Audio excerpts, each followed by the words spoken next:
green to go. All right, we got it. All systems go here. First thing we'll do is call the meeting to order. The first thing we'll do is have the pledge of allegiance to the flag. That means go.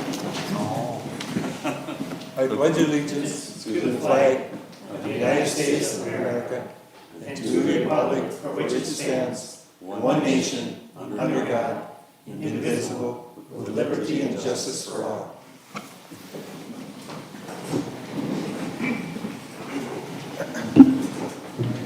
The first thing we're going to do is approve or amend the night meeting minutes of May 30. Wait, oh, I'm sorry. Okay, I'm sorry, forgot. Roll call. Dale Ames. Here. John Sutherland. Here. Kelly Piero. Yes. Kristen Moen. Here. Harold Jorgensen. Coming. Walter Cleef. Here. Jeff Phelan. Present. Liz Stockman. Present. Harry Wagner. Yes. Okay, then we'll go on to approve, amend tonight's meeting agenda from May 30th, 2017. Somebody like to make this motion?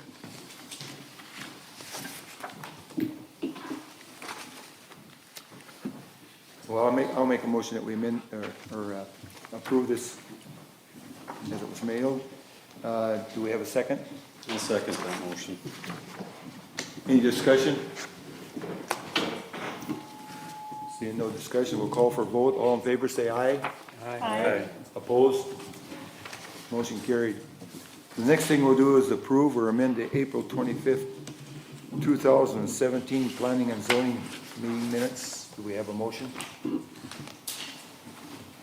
I'll make a motion to approve them. Commissioner Pearl made the motion. Do we have a second? Mr. Chair, I'll second. Okay. Commissioner Sedla, seconded. Is there any further discussion? Any discussion? Seeing none, we'll call for the vote. All in favor, say aye. Aye. Opposed? Motion carries.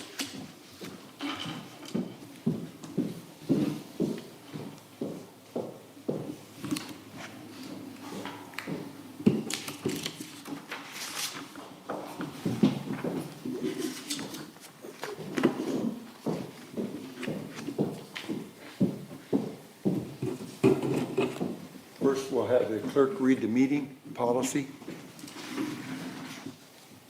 The agenda is printed as or amended will be followed as all necessary and needed actions by the commission will be addressed.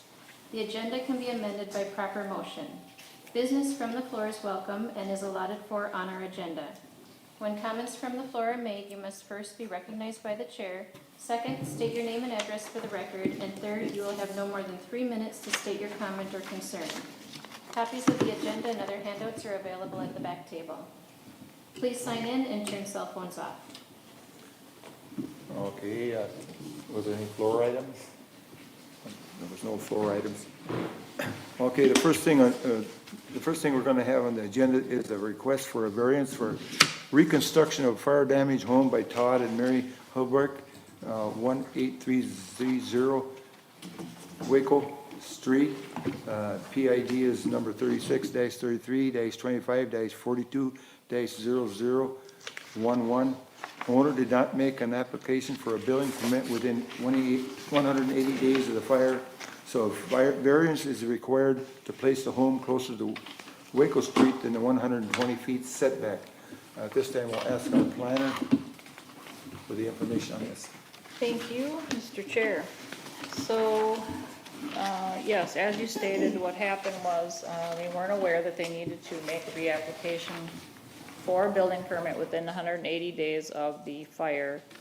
So we're at the point where they're requesting a variance to put the house back at the 104-foot setback. That is measured from the center line of Waco Street. The house has been demolished, so they didn't have a foundation from which to measure an exact setback. So we are going off of the aerial photograph to estimate what the setback was previously. If you note on the list of written setbacks throughout the neighborhood that Mr. Habrick submitted, that's Exhibit F. He had just guessed at the setback at 110 feet. And then after that is when we were able to take a look at the aerial photo and estimate that it's closer to 104. So he's requesting 104 at this time.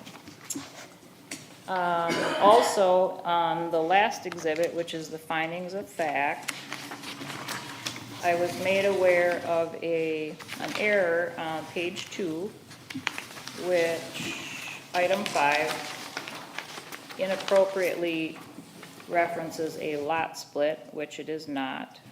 So that would be the last, basically the last line of item 5 there. It is not a lot split, it's simply a variance request related to the setback.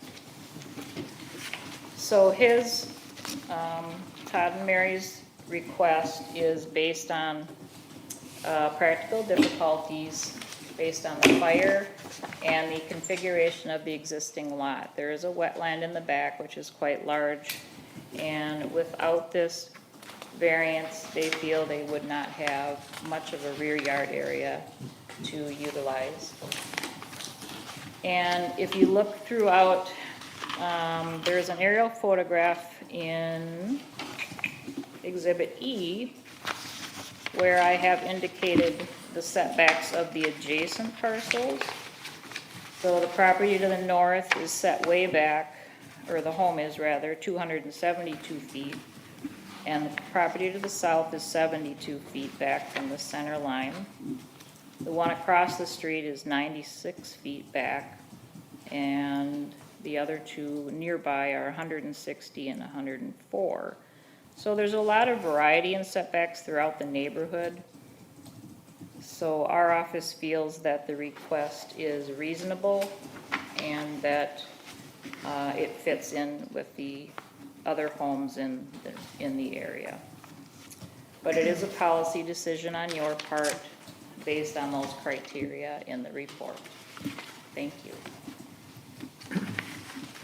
Now, does the planning and zoning have any questions here about this? I believe this is down in Rogers Lake, isn't it, area? Yes. And this is probably one of the first developments in the city. Yeah, it's quite old, yes. So that's why a lot of these lots have, they don't meet the setback.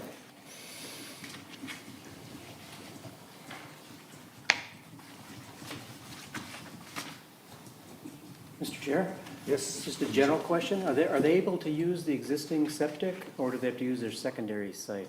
I'm not sure. No, my septic was non-compliant, so I had to put a new septic into.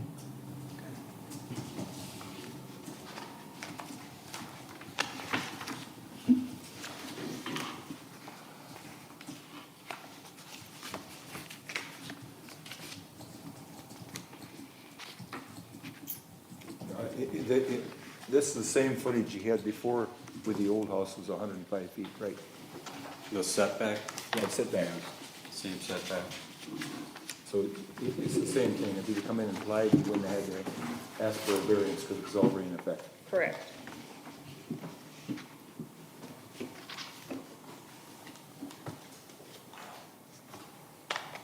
Has the applicant got anything to say about this? Anything? Not really, I mean, I'm just trying to get my house back where it was, and if I have to push it back another 15 feet, then that, I'm not gonna put back, I had a multi-level home, I wanna put a rambler back in there so that it'll be wider than the existing home was. So in essence, it's already pushing it to the back. And if I go back another 15 feet, then I'm right up against some oak trees that are about this big, and I prefer not to cut those down. Plus, if it's back where it was, it sits up on the lot better, because my lot is kind of a hill. It slopes up where the house was hitting, and it goes back to the wetlands and down to the road. Okay. Is there any opposition to this here? People have a chance to make a statement. Our clerk does have a letter she'd like to read. Oh, wait, that's for the next one, I'm sorry. Okay. Mr. Chairman, Yes. if I could ask a question, are you gonna put in a new driveway? I will have to, yeah, because You're gonna come to the front of the house now? All houses nowadays, they don't make anything, I had a side loading garage. Yeah, Now the garage will face the street, okay, so I'll leave a driveway to my existing garage, it's still there. But I'll have to put another one out to the new house. okay.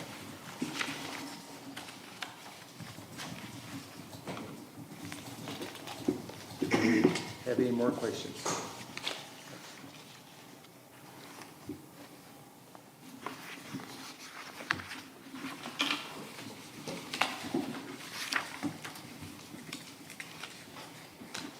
Are you gonna connect to that existing driveway, or are you gonna be asking for a second driveway on your property? Well, I'll have to put Curious. another driveway up to the new house. A second driveway? Well, basically, it'll fork off from the other driveway, Okay. yeah. Alright.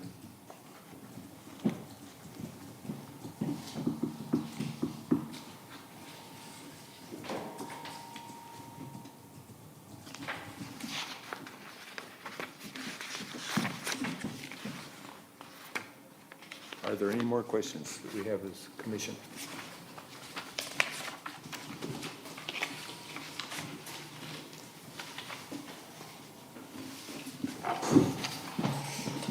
Seeing that we have no more questions, we'll put it up for vote. We can make a motion to send this to the council if we,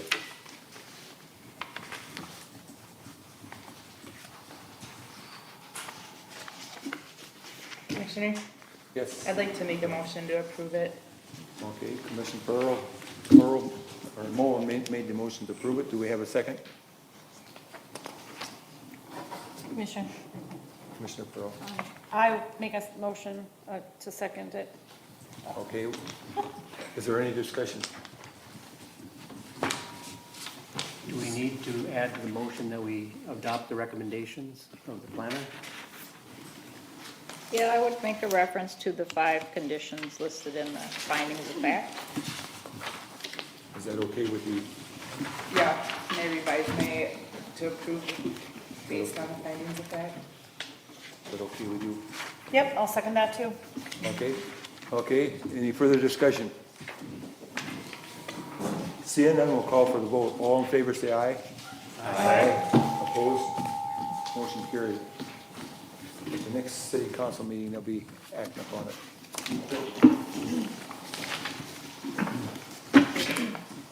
June 15th.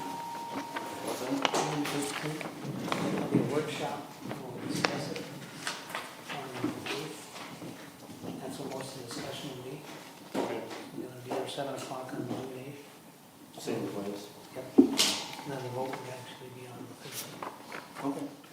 Okay, the next item on the agenda is a request for a conditional use permit for parking lot setback and a conditional use permit for expanding of a motor fuel facility by Bill's Superette Store and Gas Station, adjacent land by the Rademacher family. And this is 8077 Viking Boulevard. The PIN number is 20-33-25-44-0015. So we'll let our planner this time. Yes, thank you, Mr. Chair. 2 conditional use permits are requested here, one for the expansion of motor fuel facility. So I want you all to understand what happens when an existing business is in place and the city rezones the property or changes the ordinance. It is assumed that an existing business has a conditional use permit. So because the Rademachers bought the property before we amended our ordinance to make gas stations require a CUP, we are having him, because of the most likely increase in traffic, it's considered an amended CUP at the present time to allow that expansion of the motor fuel facility. So that's the first CUP. The second CUP is related to the setback of the parking area, which is the new driveway on the north side of the site. We can combine those into one, so there'll just be one findings of fact, all together under a single legal document. As you were reading the report, there were several outstanding issues related to the criteria under which the motor fuel facilities can be approved in that C1 district. We cannot expect an existing business to meet all those little details necessarily. If you feel that there are a few specific things like landscaping and anything related to signage or site circulation that would be, that you want to deviate from based on the plans he's shown, we can change that. But I wouldn't necessarily expect him to meet, put in a grit separator or change the distance between pumps necessarily that are existing. When he's putting in a new pump island, then that island has to meet the requirements that we've set forth.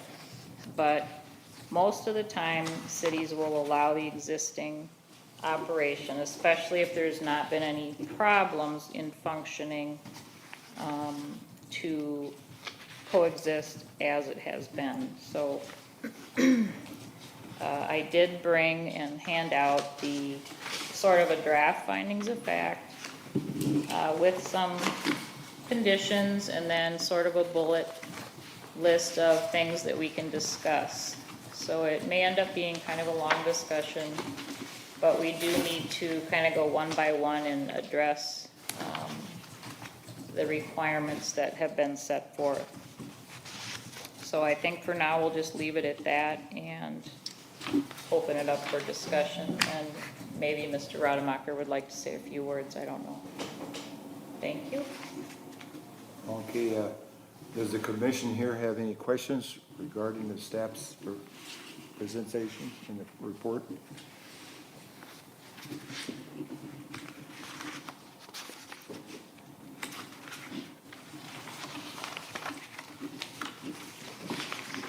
Mr. Chair? Yes, Commissioner Sutton. Just some minor questions about the driveway across the back.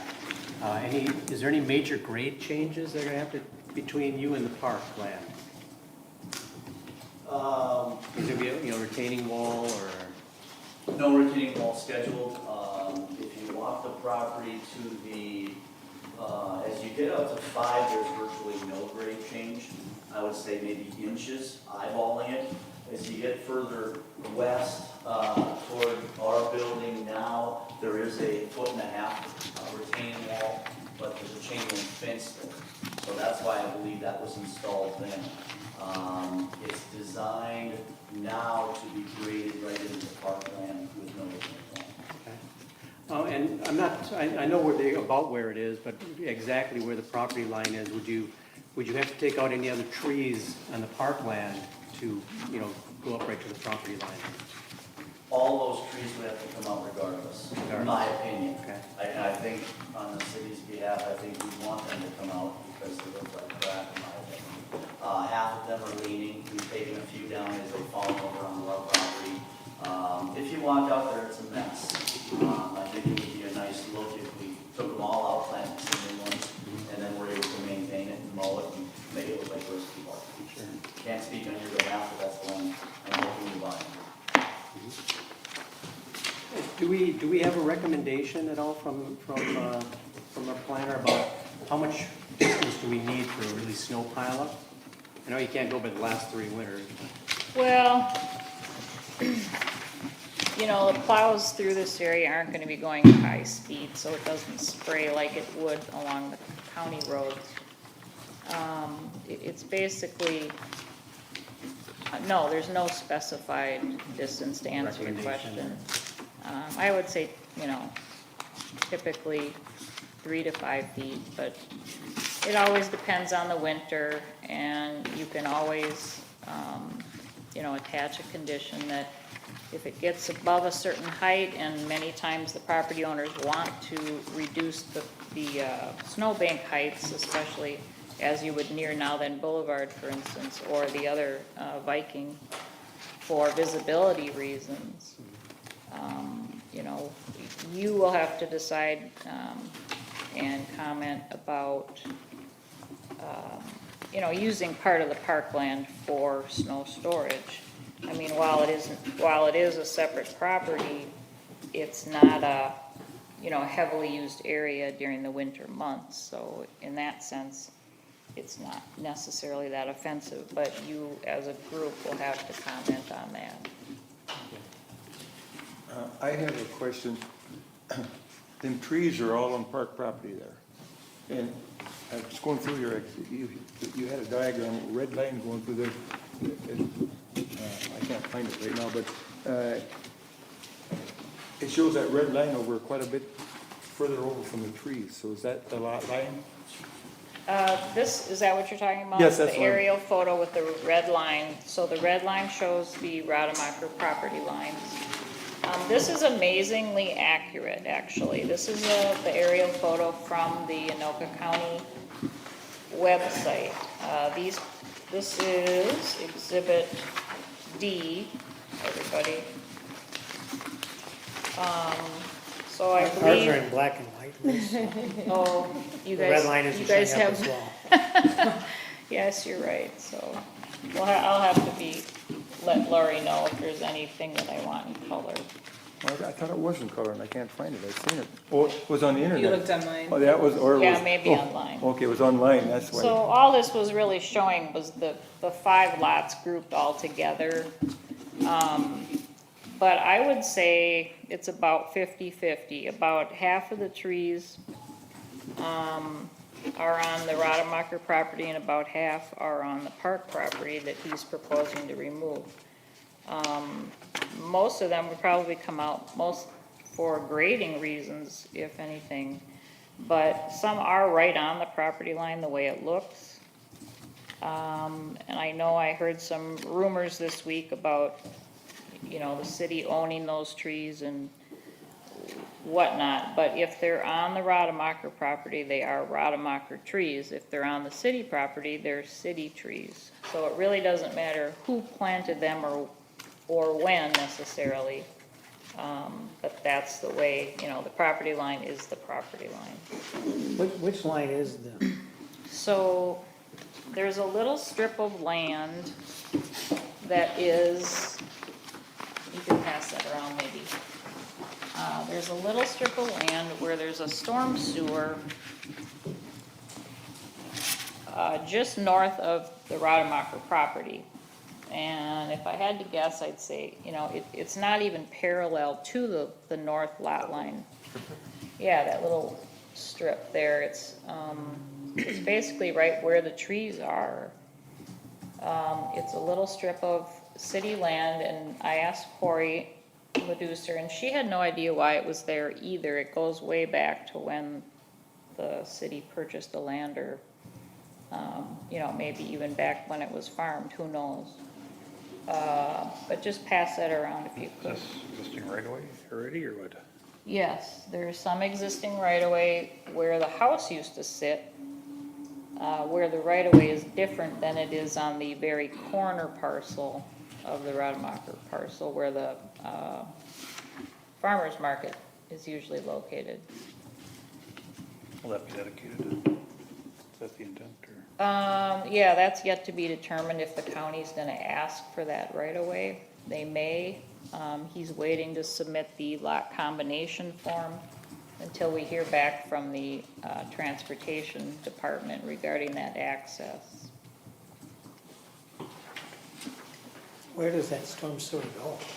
The storm sewer goes under Now Then Boulevard across to that Sperry Pond right there. That one? Yeah, By the round barn? yeah. So it goes into that ditch system on the other side.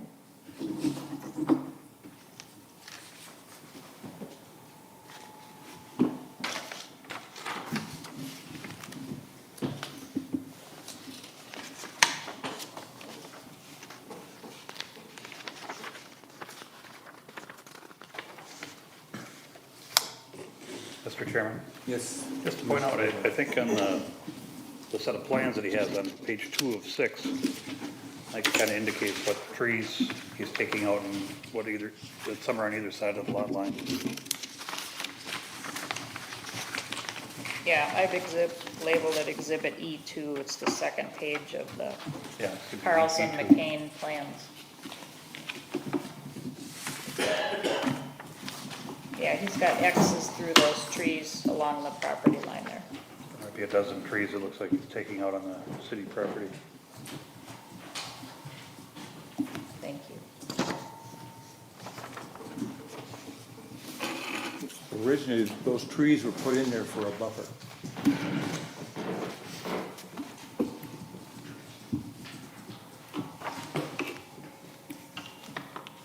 Do you recollect when those trees were placed there, Dale? Oh, I don't recollect, it was, I don't know how many years ago. Dale was a young man at that time. Time goes by so fast because they've been there for 10 years and it was way before that. They were planted there. And I see it, when they planted them, they planted some over in his.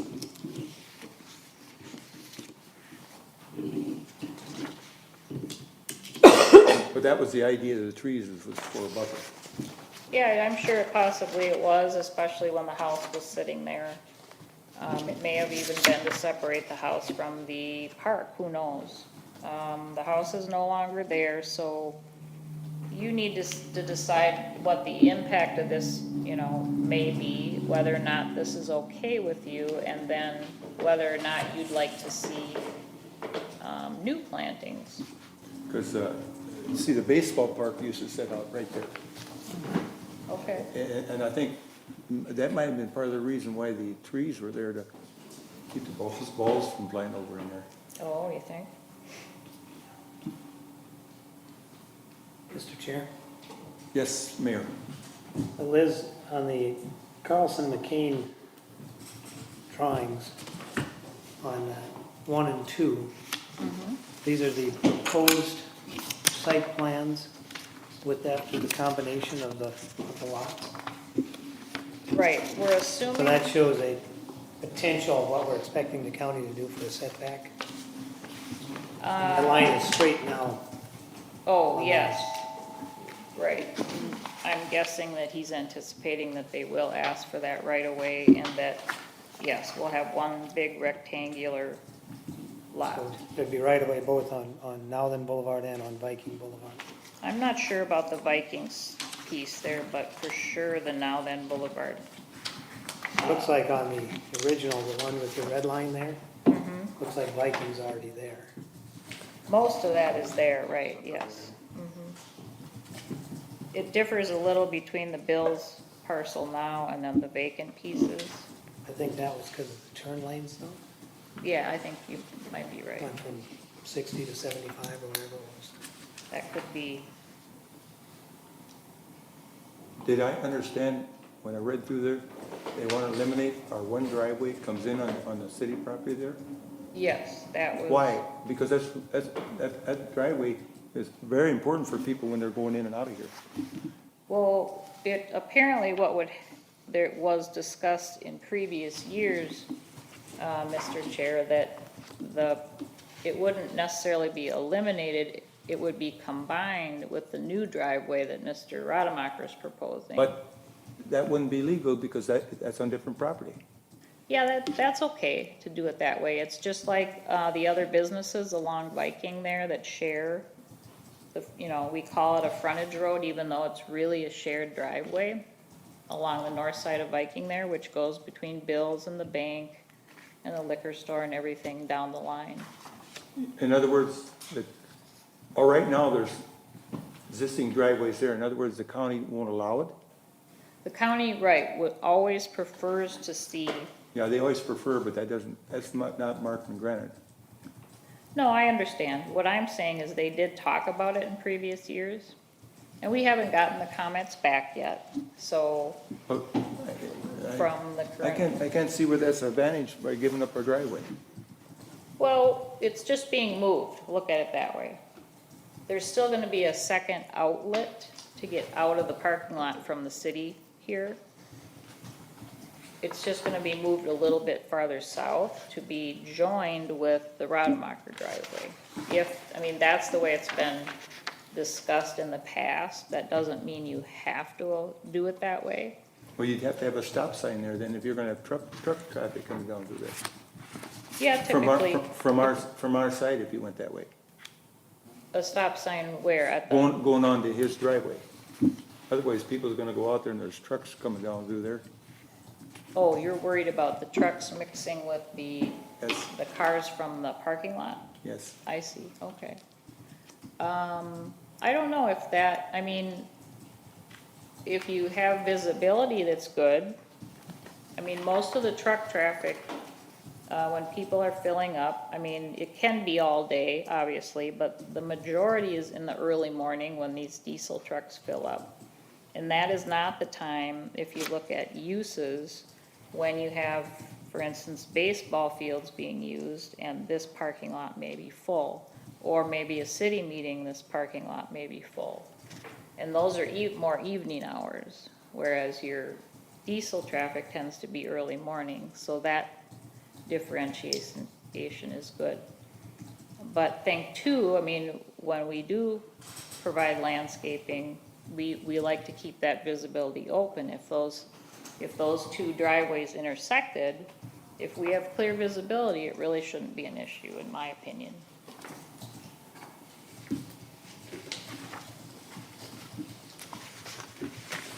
I don't know, this is probably, it's the right time, we have a letter here, maybe our clerk should read it.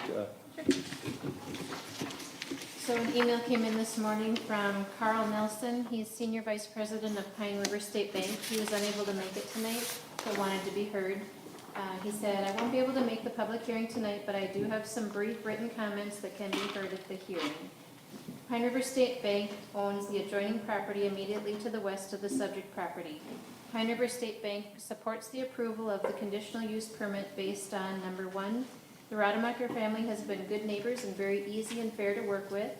Number two, the Rademacher family have made a sizable investment in the Nelvin community and continues to do so. Number three, the proposed realignment of the diesel pumps will improve traffic flow of the station and also on the access points to Viking Boulevard. And number four, improved traffic flow and ease of access means more people will stop, shop, and spend money in Nelvin, which helps support the local economy. Thank you, Lori, for the reading. Do we have any more discussion on that? I can see that removing the trees would give a better sight pattern up there. But I know if I owned the property, I wouldn't want the trees removed as a landowner. Is that what the city wants?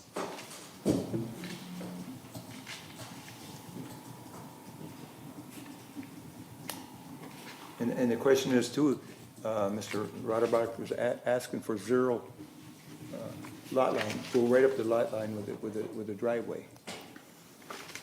Do we want that? Our ordinance, I think, asks for 5 feet, although we have varied from that in the past. But the thing is, when you vary from this, it does set a precedence throughout the city. Mr. Chair? Yes. Keep in mind that the ordinance does allow for deviation from that setback through the conditional use permit process. So in his situation where you've got multiple properties and uses sharing a driveway, it does allow for that deviation. And that would be to get that driveway closer to the lot line so that the combination with this parking lot and that would be easier.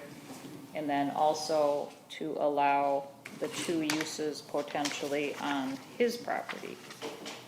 So we do allow that by CUP. So in this situation, we're really not setting a precedent. If you feel that he meets those conditional use permit requirements, then, you know, it is what it is.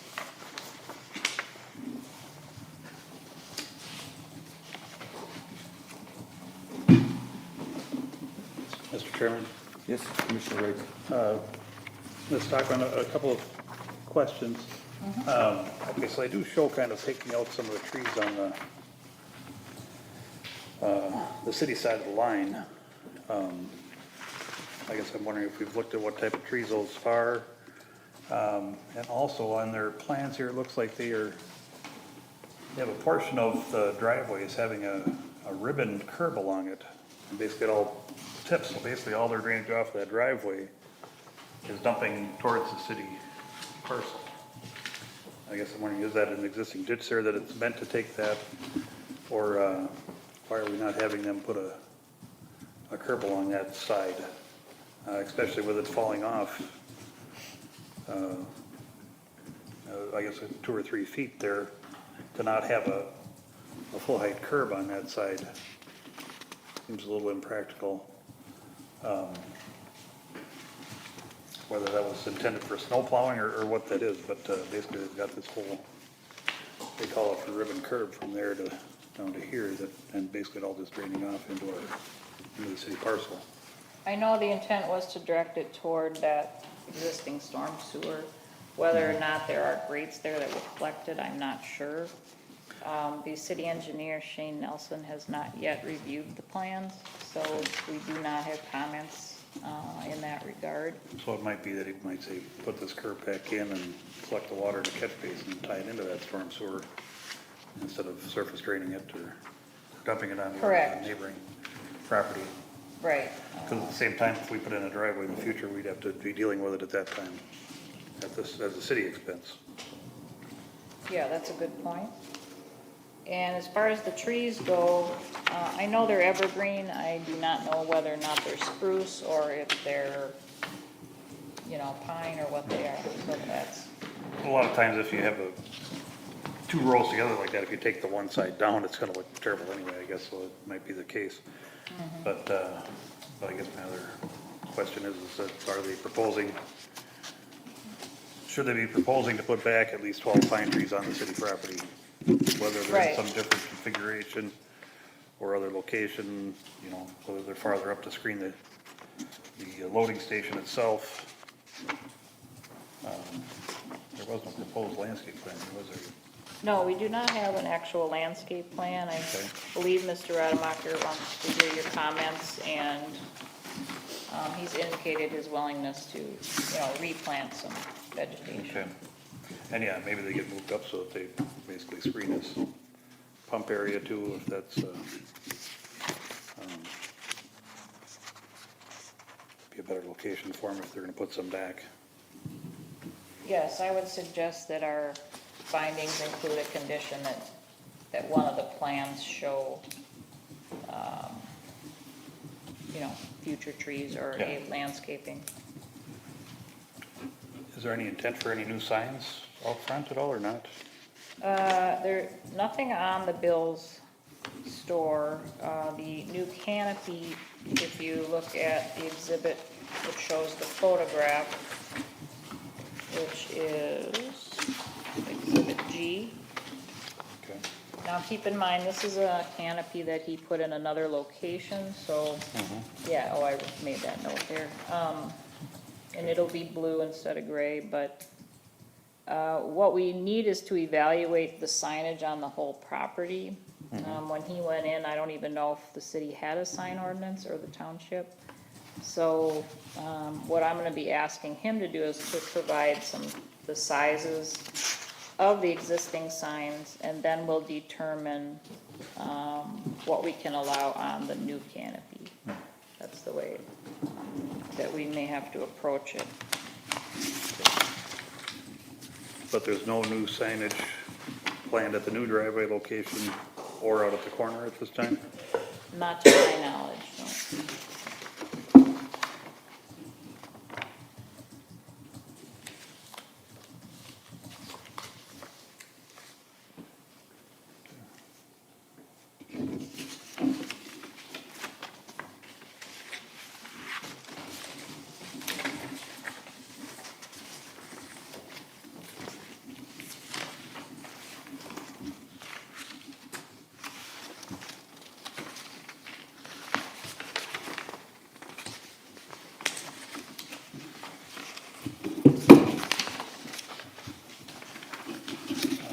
one more question. Is he gonna take out, you're gonna take out the existing diesel pump then, under the other island? So the one on the east side will go away. Okay. That'll become gasoline.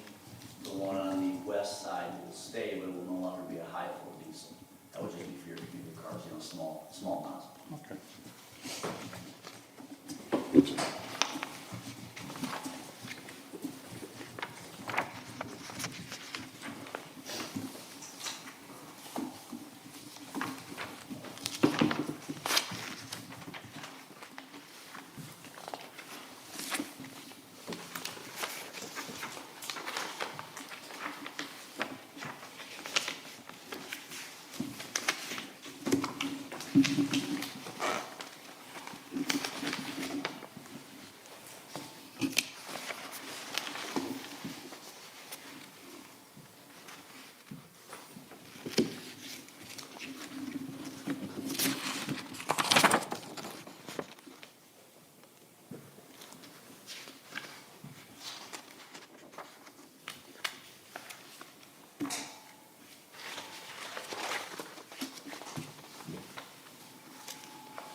If you'd like, we could go through the findings of fact, sort of one by one.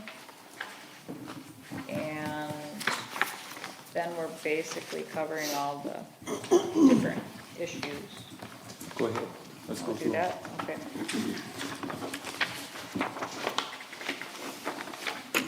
So starting on page 2 then. Item 1, the request meets all conditional use permit requirements of section 11-10-4 and 11-6-2 of the city zoning ordinance. One section is our general conditional use permit requirements, and the second section is the specific requirements related to motor fuel facilities. In the report, it was determined that he does meet all of the general requirements under the conditional use permit section. The items listed here, so 1A through K, we can go through and specifically talk about. As I stated, I'm going to read what the requirement is, and then we will have to note whether or not we deviate or allow him to deviate from that based on him being an existing business. So for instance, item A is referencing diesel pump island design and location, etc. The ordinance requires compliance with state and city standards for motor fuel facilities. So further down in item 4, I've listed that motor fuel facilities are installed according to all state and federal regulations. If you're satisfied with generally the way that the picture of the canopy looks, it's basically kind of mirroring the design of the existing Bill's canopy. That seems like a fairly minor thing. Then what we're concerned with next is the maneuverability through and around those pumps. And I'm sure for the large trucks, he has designed that accordingly. We have fairly minimum standards, and I know it's a state thing too to have that 6-inch curb. And he's proposing that. We can make reference to specific details. Let's see, I thought somewhere in here I had asked for, we do need the detailed architectural drawings of the diesel pump island for the building official to review. That's basically considered like an accessory structure, so that's the only part of the project that really requires the building permit. Let's see. So detailed plans and specs for the diesel pump island. is everyone satisfied with the blue color that matches the existing canopy? Okay. Yes. Would it be a one-way as well? It's intended as a one-way. They were coming in the front side? Somebody asked that last time. That's why we put the enter sign Yeah. for Viking Boulevard, yes, sir. They'd be coming in off the Viking Boulevard side. It's designed that way, sir. I was just curious, because if they were coming out, trying to get out that, the entrance in front of it, there would be a little awkward for them to get over the right side, so. Crossing, yeah. Yeah. We will do everything we can to train them properly. The regulars will all know, right? Yep. So, in my opinion, I don't see any issue with the maneuverability, you know, in and around the pump area. He did increase the turning radius, from the pump, the new pumps going, east along the new driveway.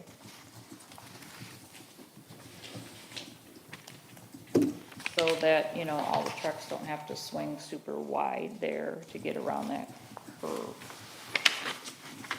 So the fuel pumps will be on islands, just like the regular gas pumps are. We don't need to worry about a setback from the property line. That was the reason for combining the parcels. The setback between pump islands, curb faces is at least 24 feet. I'm not sure if he's meeting that requirement. I've never heard of that. Never heard of that, requiring that? I don't understand it. I made a note of that on my notes for you. I don't know where you got that number, but I don't Okay. even know what that means. And I think what that was more intended for was the distance from a pump island to a property line. You know, like for instance, in the That front makes sense. area, That makes yeah, cause that makes more sense, cause that separation between two pumps is kind of extreme, is that what you were thinking? Okay. All right. So that takes care of A, if everybody is, feels good about the look and The location. clarification on B, all pump islands setback 30 feet from property lines, but you're saying the 24 feet is between pump islands? Additionally, the setback between pump islands, curb face must be at least 24 feet. I think that's what it's saying, between your islands. I think that means like, Well, do you have any idea what it is right now?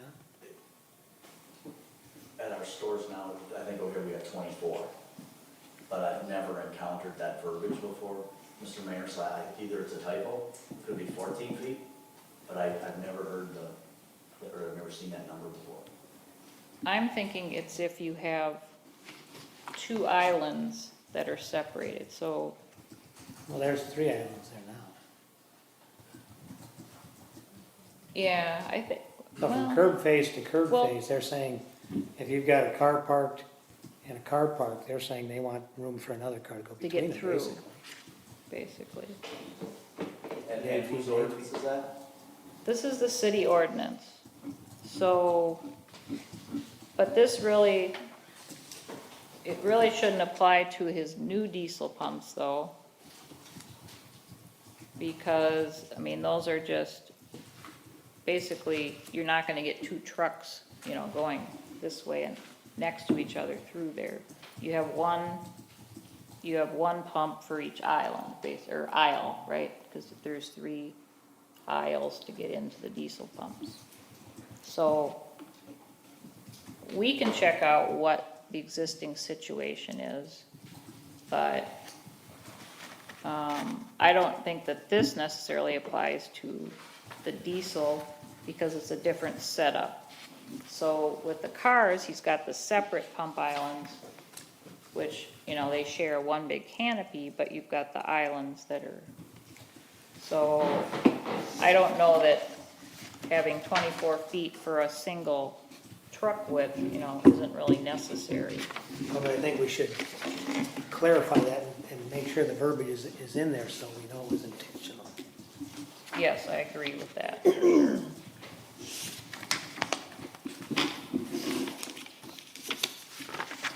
And just for the commissioner's sake, thank you, Mr. Chair, that's the type of thing that you guys want to be fleshing out here so that we've thought of those things and have documented before we make a recommendation to the council so that we're trying not to discover any, as best we can, not discovering additional things at the council meeting.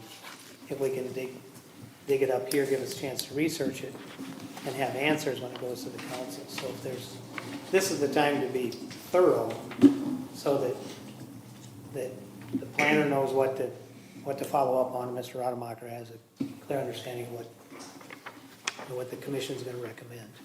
And not be surprised when the council asks more questions later.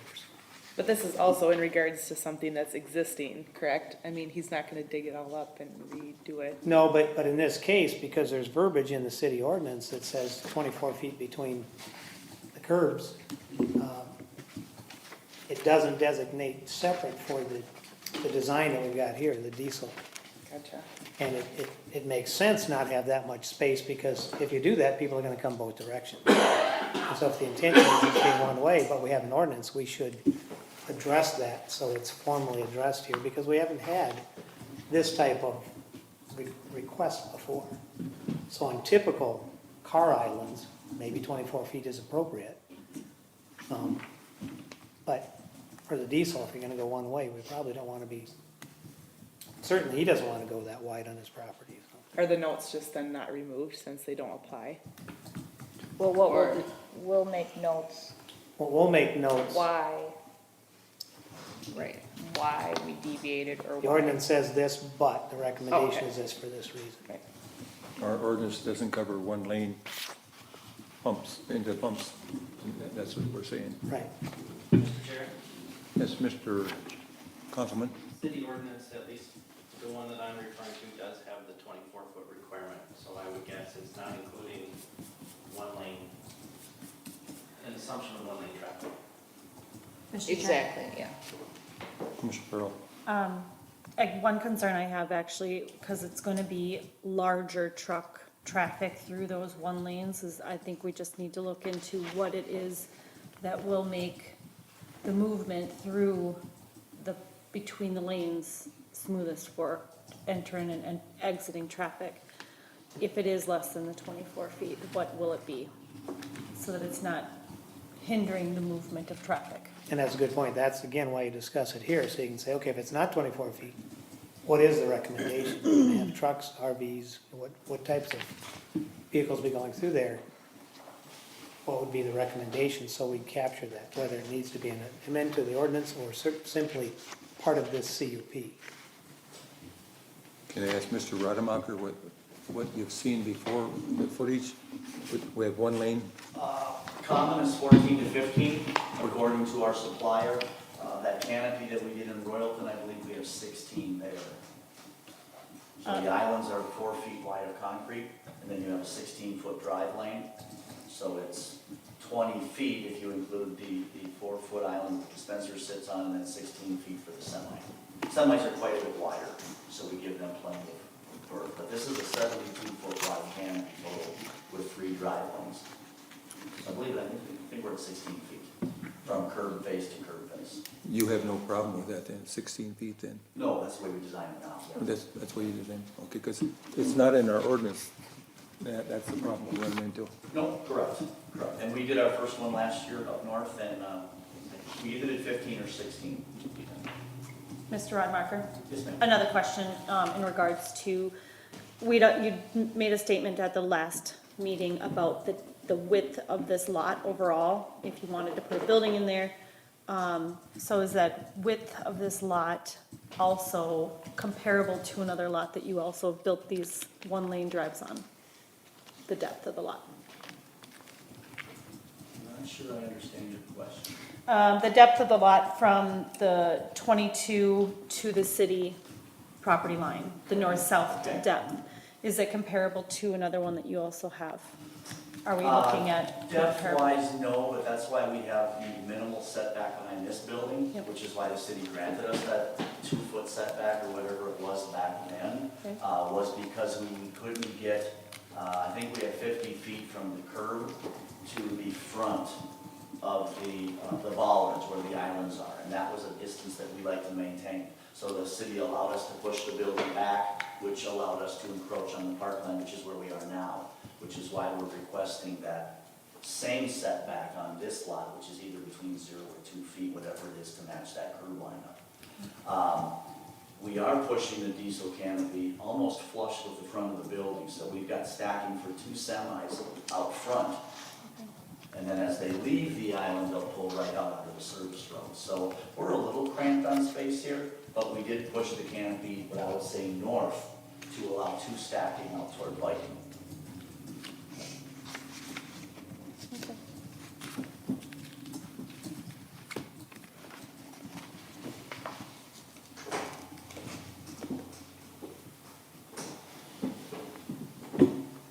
How wide is a semi? I don't drive one. How wide is a semi? Typical gravel trucks are 45 feet to 50, which is what we get most of here. The big ones are 53 trailers plus different size tractors. I think you can get all the way up to the 70s, can't you, Mr. Mayor? With the tandem, with the doubles on them. Yeah. That's the length. Were you asking? Yeah, width. Well, width, How wide is it? width If you have typically- 16 feet, 8.5 feet. I'm gonna say 8.5, anything else is a wide load. so there's not They even. have to fit on a regular road lanes here, Yeah, but you come over A and B Wellings, they're a lot wider than that, aren't they? but those are wide loads. Oh, those are wide loads. Yeah, they're identified as wide loads with flashers.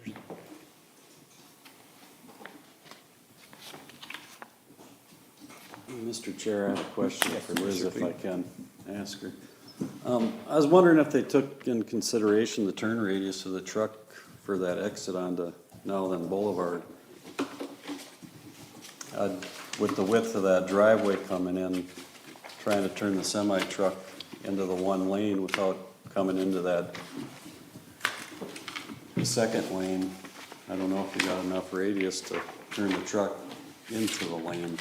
Yeah, it's not atypical for a truck to wait until they have the room to swing out, but yeah, you're right, it's worth a look and worth the city engineer's feedback on that. Couldn't you compensate on the, You could maybe With the make that driveway? radius a little greater to alleviate some of that problem, but remember too, you do have a shoulder there and, but yeah, it's a good point.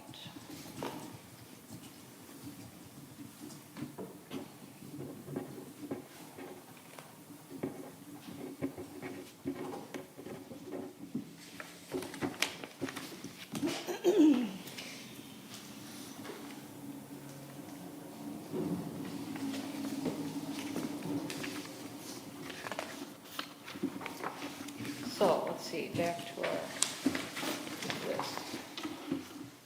B, B, hours of operation. He has indicated as 5 AM to 11 PM Monday through Friday, and 6 AM to 11 PM Saturdays and Sundays. Which is pretty much what the ordinance states. They have hours limited to 5 AM to 11 PM unless extended by the city council as part of the CUP. So we're right within that, so we'll leave those existing hours alone, I would think. Mr. Chair, Yes, Mayor. so do you plan on diesels being 24-hour availability as well? Mr. Mayor, yes, So my- same as the gas islands. So when the store is closed, the vehicles can pull up and get gas all night? They can, Okay, and they can. they can now, okay. Is-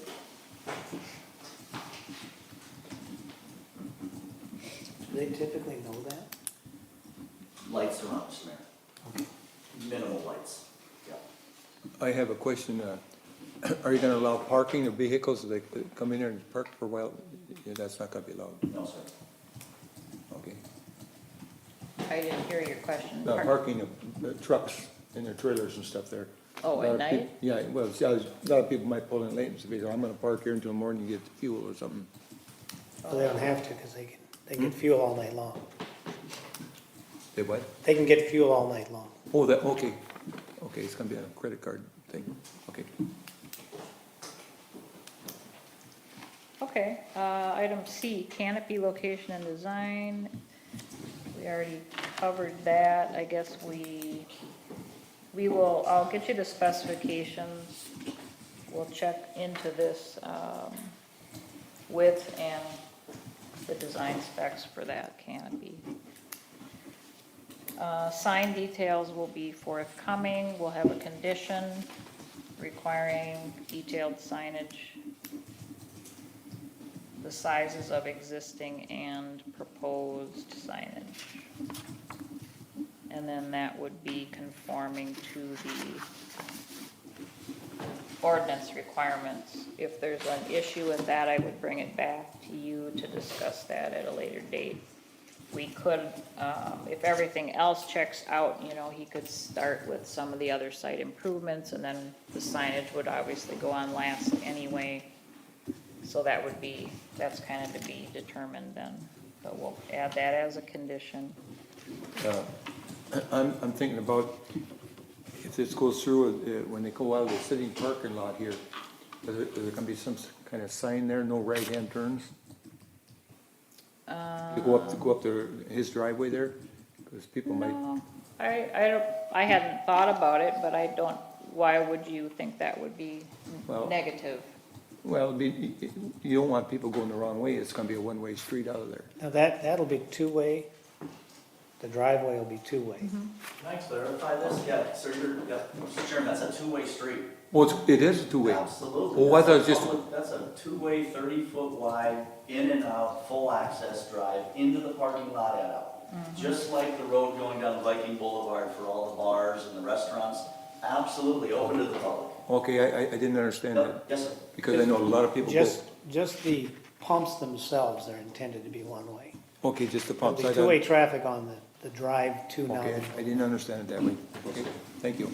And, Ms. Stocker, I know we're not making decisions here, but I would absolutely anticipate a stop sign coming out of the city parking lot. We typically would be mandated to do that. Now, that's not, you know, we'll do whatever you tell us to do, but I would expect a stop sign to be there. Absolutely.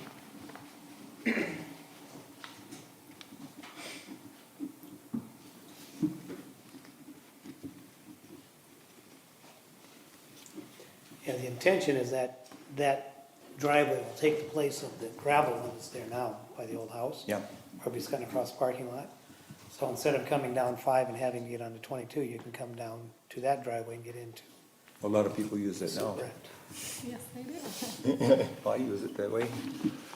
Well, it's certainly easier to get out if you're going north on 5 than coming out and taking a left onto 22 Yeah. at that high-speed traffic and then taking another left to the stop signs.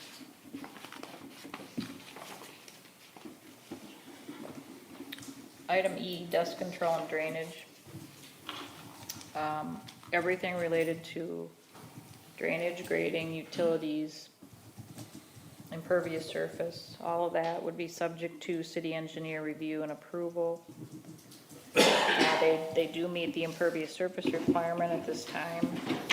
All areas that aren't shown as pavement will be surfaced with turf grass, with the exception of the gravel area currently on the corner lot. He is removing some of the gravel, as you read, to actually decrease impervious surface and allow for construction of that new driveway.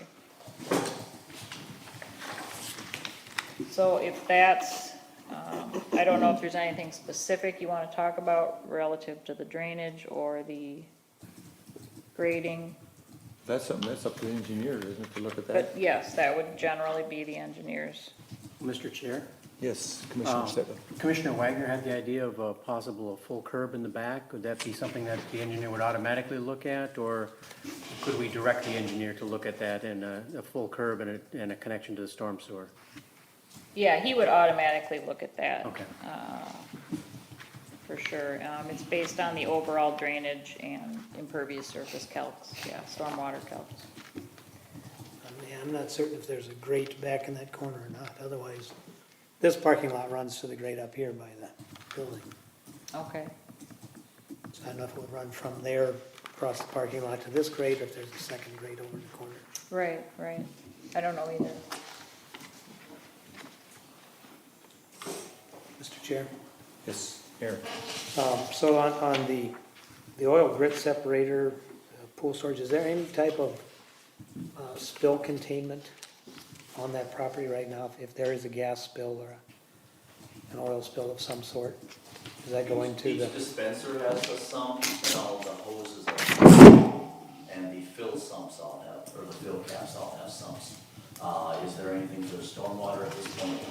Okay, so right now it just runs into your holding area. Yes, sir.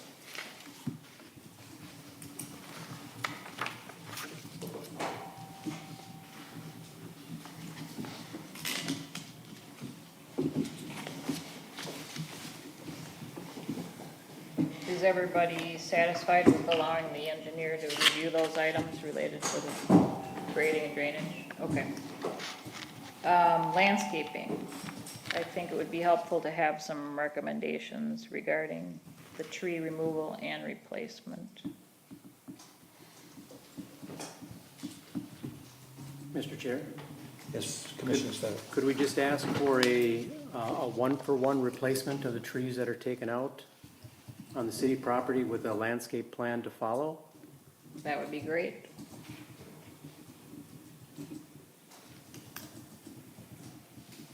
Seems reasonable. Yeah, I agree with that.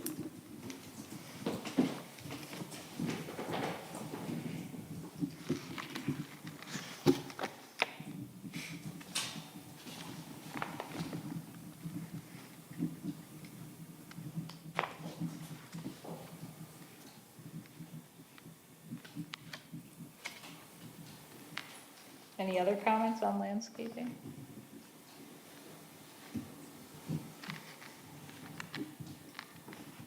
No, okay. Item 1G, lighting. Really, if I'm not mistaken, Mr. Rademacher can clarify, I believe the only lighting changes are really the recessed lighting in the canopy. Was there one pole light, I think, maybe, that was moved or something? Yes, ma'am, the one parking lot light adjacent to the propane tank will be relocated 6 to 8 feet closer to the concrete, closer to the shack itself, so we can widen up that entrance point a little bit. Okay.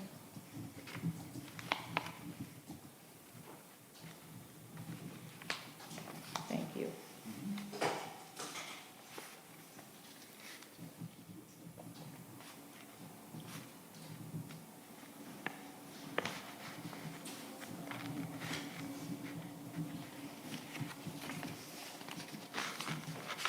So the plans and specs for the canopy will include the lighting.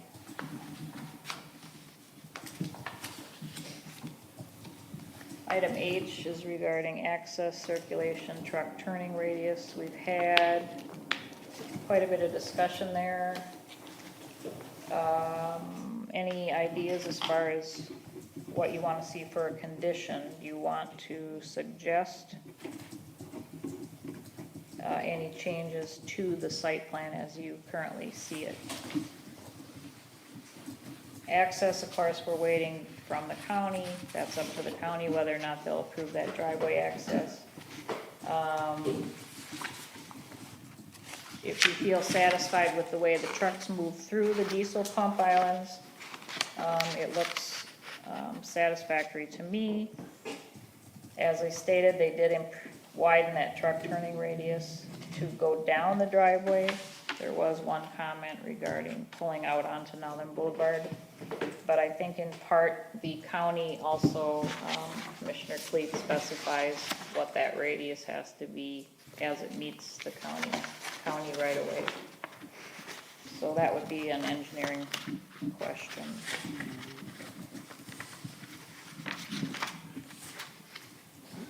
I have a question. Are they gonna have to do anything with the turn lane? Say a truck goes out there and turns to the right, goes toward Twin Lakes. Is that turn lane, is the radius gonna be good enough there for a truck to make around there? Yeah, I'm not sure, that would A be semi? completely up to the county. You mean turning on to Viking? Yes. Oh, yeah, Is it? that's already been designed to accommodate multiple yeah, semi trucks, very large vehicles.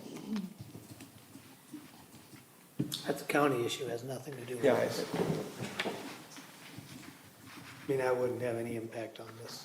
no, because the truck has to have a lot more room to make it around the corner. Okay, so we'll default to the engineers again regarding that radius and the county. Item I is regarding pedestrian traffic, which is referenced in our ordinance, but we really have no sidewalks in the vicinity, so there's no connection, for instance, that's necessary. If you have any other thoughts about it, you know, he's got the typical sidewalks up by the building. There'll be people, of course, walking from the pumps, but there's nothing you can really do there.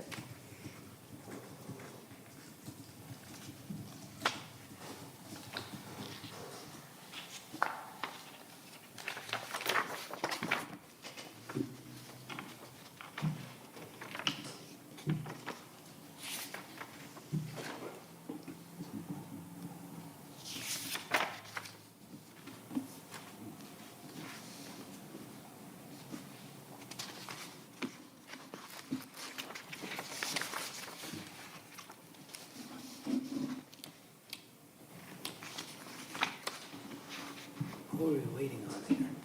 Oh, I was just seeing if there were any pedestrian comments, sorry. Nothing? Okay.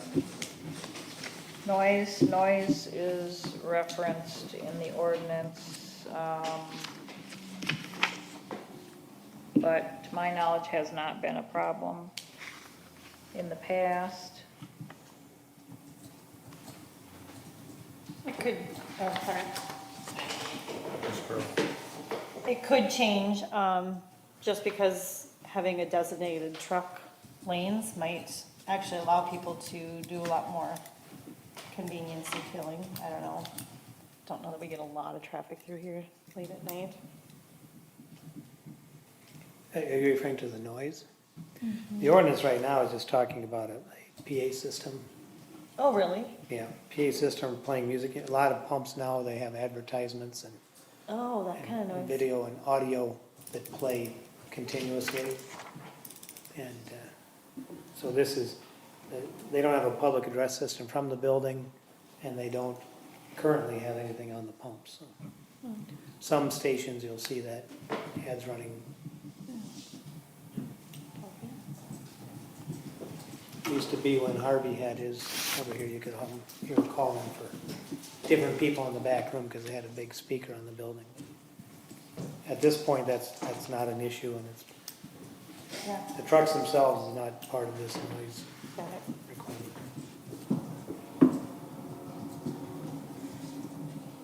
Thank you for that explanation. Also, so the last item in one is item K, outside sales and service. I know Mr. Rademacher specified, he's got salt for sale outside, pretty typical things.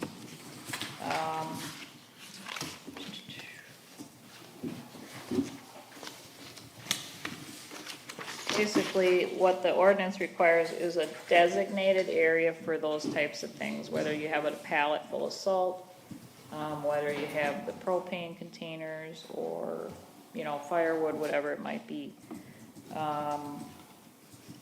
So maybe we should ask him, I mean, really, it's, really whatever he's been doing doesn't need to change unless there's been a problem, because the new pumps really shouldn't involve any outside sales unless you're gonna be setting items out there. No plans changed according to your ordinance now. Propane and ice chests are separate from the 200 square foot minimum or maximum requirement, so we don't have ice outside. Right now in the state, we're about 158 square feet of sales if you base it on 8 pallets and our 30 square feet for firewood. So we're 75% of current ordinance, but we don't currently stack those types of merchandise over under the diesel canopy. Different customers, those are truckers, not take it home mom and dads who are, you know, just water, softener, salt, so different customers. So we don't plan any sales type merchandising in the diesel canopy. Thank you.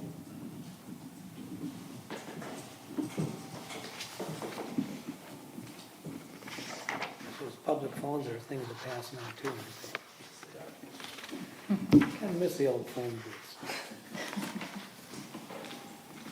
While people drive off from the drive up, like rip the phone off as they go.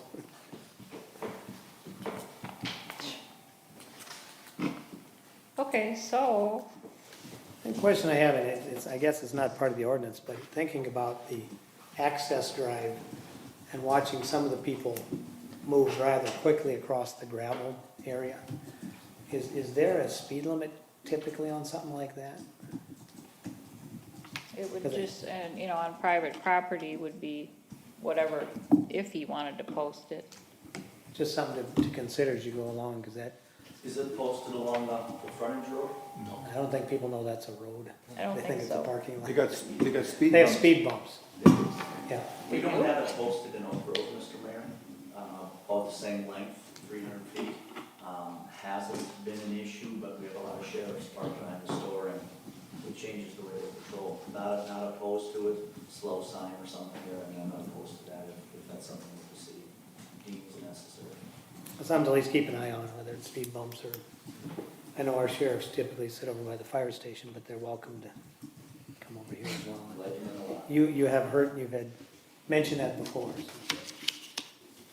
But I just see that as I watch some people zip across that parking lot to get to 5, it could be as a straightaway, something to watch.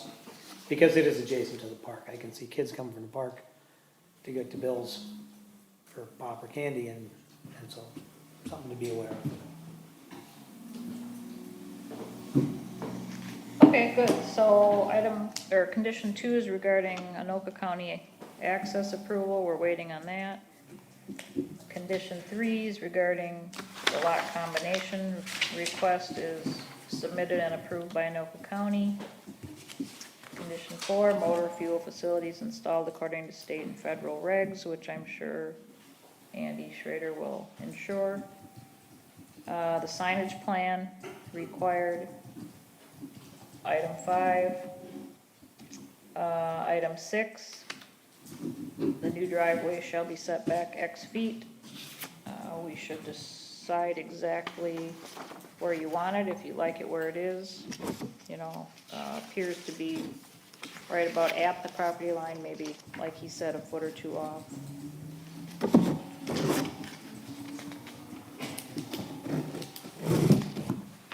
We'll take the map that's existing with this, behind the existing building. Is that a 1 or 2 feet off or something? I believe it was a 2-foot setback initially.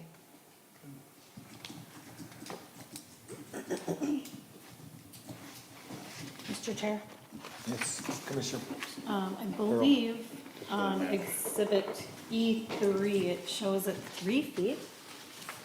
Is that correct? Does it have a distance on there? It looks like 3 feet. I'm just asking for clarification. I can't read it. Oh, yeah, okay. Oh, yeah. Read Read okay. yourself. As long as they match the existing, I think it'll be fine. We could say 3 feet, minimum of 2 to match existing.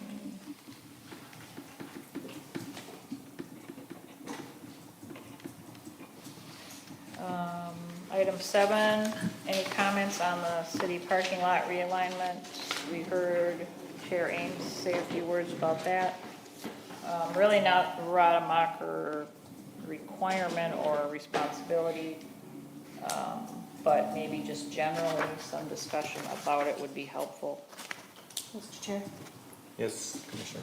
Um, my look at this parking lot rearrangement is that by moving that entrance from the county road into his proposed driveway, it looks like we might gain 4 or 5 spaces there in the parking lot in doing so. It's possible we might gain a few, yes, but north-south wise, you know, the center drive lane is not gonna line up exactly with where the, Oh, the okay. piece coming north is. Okay. So Lose on it'll, the other side. yeah, we may lose a few on one side and gain on the other, but I think you may end up gaining, yes, a few. I couldn't quite tell.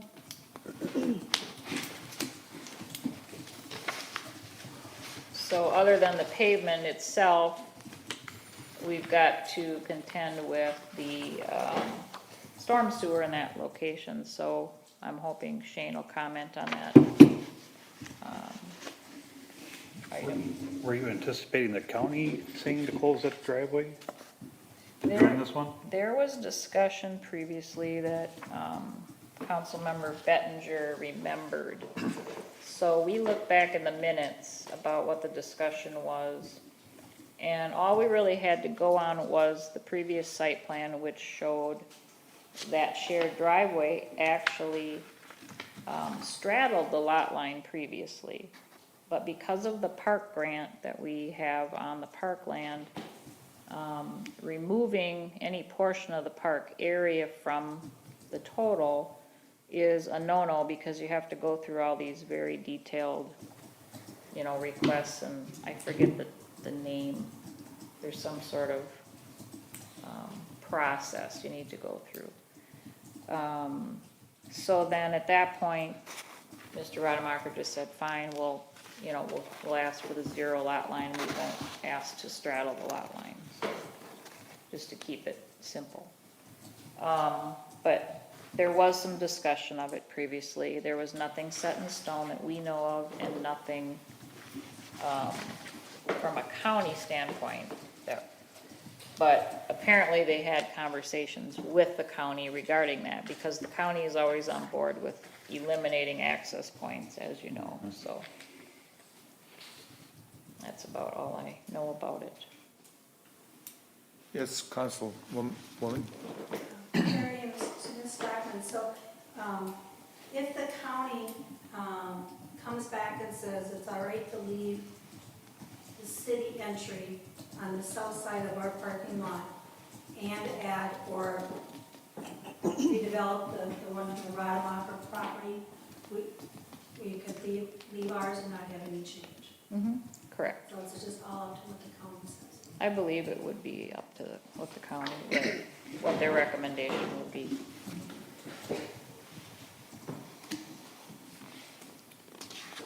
Okay, so it sounds like everybody's okay with it kind of either way, depending on what the county states. Okay. And we'll get Shane Nelson's opinion on that as well, related to the storm sewer. So existing parking space sizes are grandfathered in, and no additional parking is required at this time. All handicap parking shall comply with ADA standards. That's not an issue. Submitted plans shall, Chair, pardon, question on that, okay? Mr. Chair. Yes, Mayor. So in the handout that you had, the package you prepared, you had parking of a total of 26 spaces currently, located on 3 sides. The requirement under the current zoning ordinance is 31. Right, when I did the evaluation, we always assume that each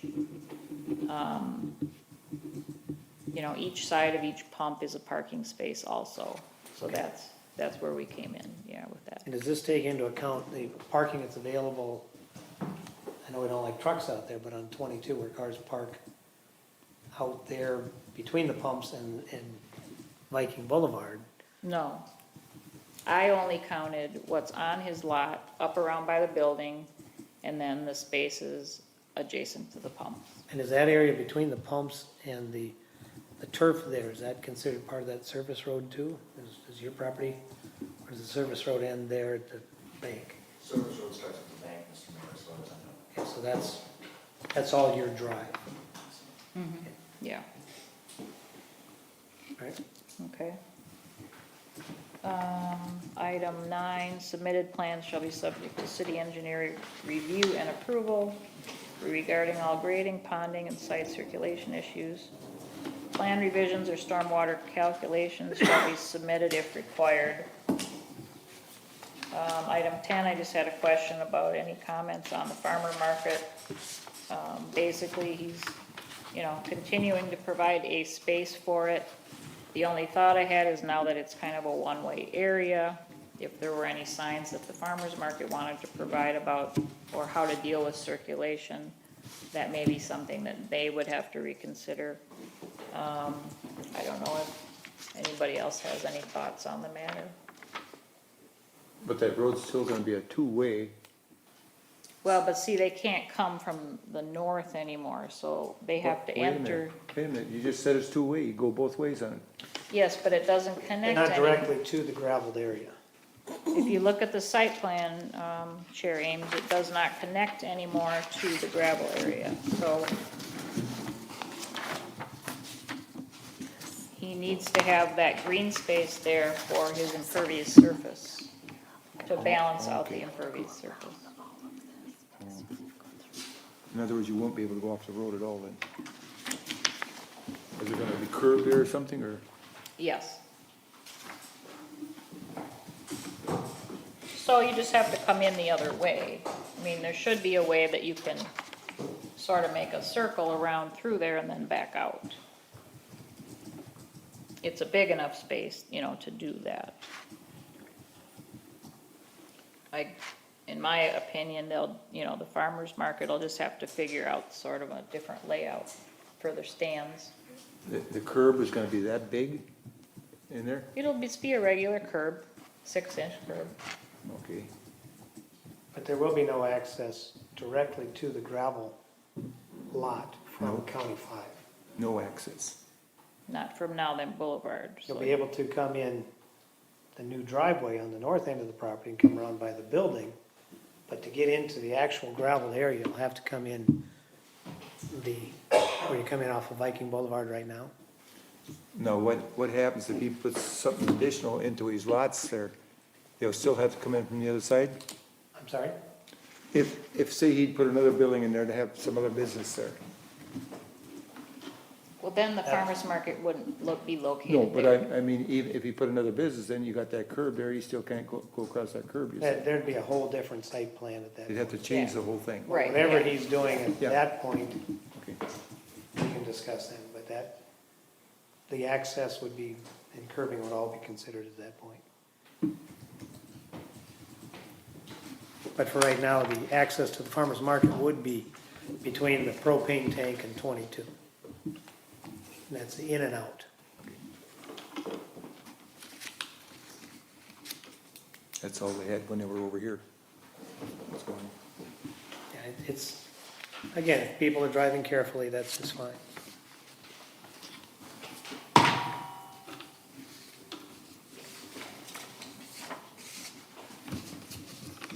So maybe I'll just put farmer's market responsible for any signage or, reconfiguration of the layout or use of that gravel area. People want their fresh fruits and vegetables, they'll figure it out. Yeah. Okay, item 11 is regarding requirement for a building permit and review and approval by the city building official. Item 12 is just saying all costs associated with this review are Mr. Rademacher's responsibility, and that's the same as the application states. So that was good conversation. Any final remarks? What I'm hoping is that we can finalize these findings and then move this forward to the city council. Okay, anybody else have anything comments to make on the planning and zoning? Will this be reviewed by the engineer before the city council meeting? That's what I'm hoping. I don't know that for certain. Yes, I hope so. I believe in part he was waiting for, the county's feedback as well. So I will try to get in touch with him. I would say that if there's any major changes to the site plan, that it would need to come back to you. But would you agree with that, Commissioner Wagner? Yes, and I guess I'm also wondering about a landscape plan, that'll be up to you to review then, Well, or will city council see that as well? it could be, or if you'd like to specify now where you'd like to see the replacement trees, you know, maybe you want them just along the lot line, or maybe you want them clustered, straight north of the new diesel island, whatever you think is best, it might be helpful to specify. I would think they should have a plan done by a landscape architect, I guess, to know where to best put them. Mr. Chair, it's the two large maples, between the south side of that curve, Mr. Chairman, and the rocks, where the rocks will be, there's two large maples that will be staying in that green space, which is where the farmer's market should eventually have their tents and their wares. Those maples have a significant canopy now. I've been absolutely fine with adding trees. Where the city wants them, you point them on the parkland where you want them, and we'll put them wherever you want them. I'm just not sure that in that green space with those two large maples, and again, we push all of our snow, not on city property, but south. So I would ask that we don't put it within 10 or 15 feet of the curb line, because they're not gonna live there, they're gonna be squashed. Yeah, and that's more my thought is along where they might be the best along, on the city property, whether they should be farther to the west, so they more screen the canopy, or some should still remain, I guess, to risky, screen this parking lot, I guess, as well, too. Or from here towards the I don't know pumps. if the city has irrigation out here. I mean, again, we'll certainly put them on the city property. If the city wants them, we'll put them on the city side. We don't, we're amenable to that. The only problem you got, you don't have much clearance there now on the other side of the ballpark. There's not that much room in between the ball fence and the trees, right? There's no fence there, sir. No, I mean the The ball softball fence. The No softball. softball fence. Yeah, Between the softball fence and the property line. yeah, there's not too much room in there. I don't know if you'd be able to put any trees in there, would you, Mayor? I think it'd be pretty tight. Think about it, let us know. We have a landscape plan starting. We want to get through the notes here tonight first, but putting trees is really, I think, kind of arbitrary. Where we want them, where the city wants them, is going to be apples and oranges. So I guess I would look for, you tell us where you want them, and we'll put them there. Well, don't think should that wait until later to look at that, or? You have my word to each of trees. Well, I don't think, it's not worth holding the project up if you want to just kind of give an indication where you think they would best be served there.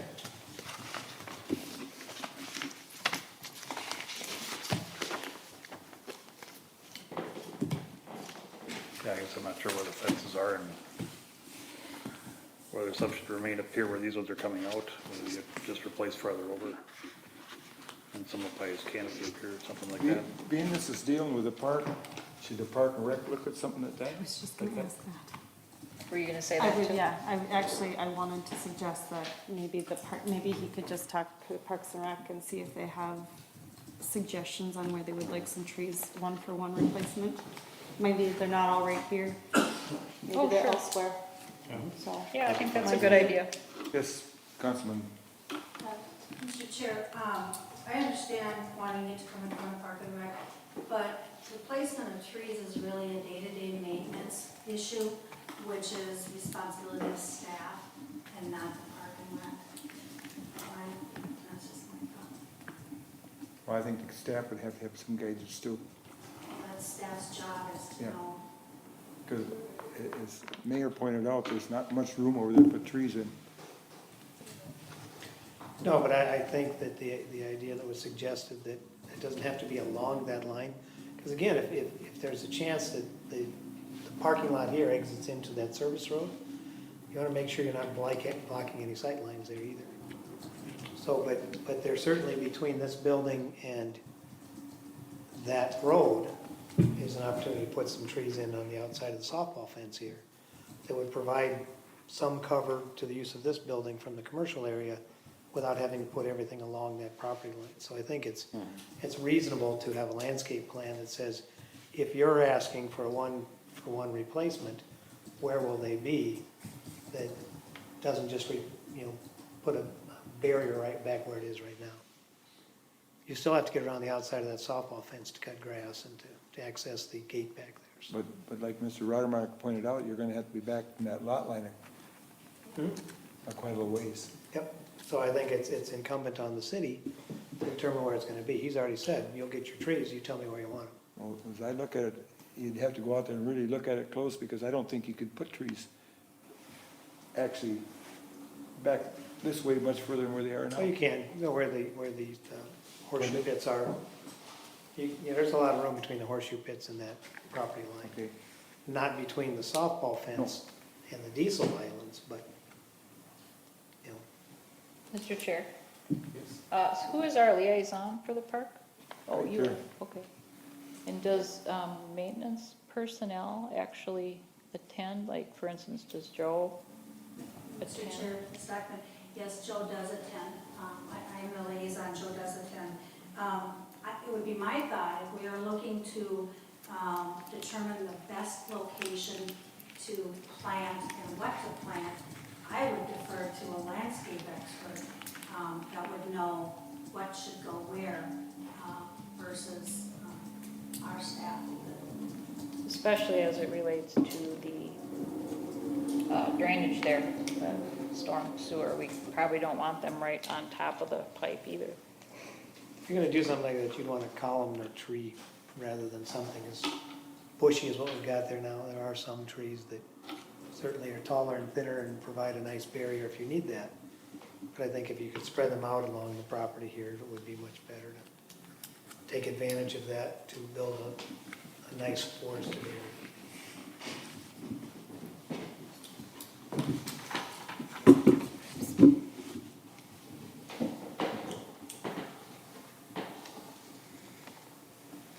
Okay, does anyone want to try to draft a condition to that effect?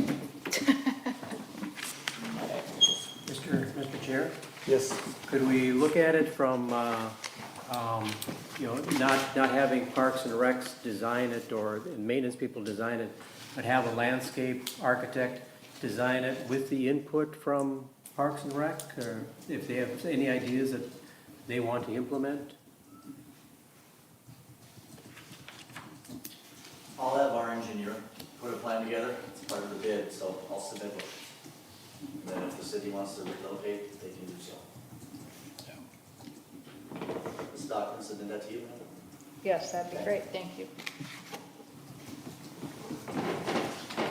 Okay, that's what I'll put, review submitted, and then reviewed by staff and park board.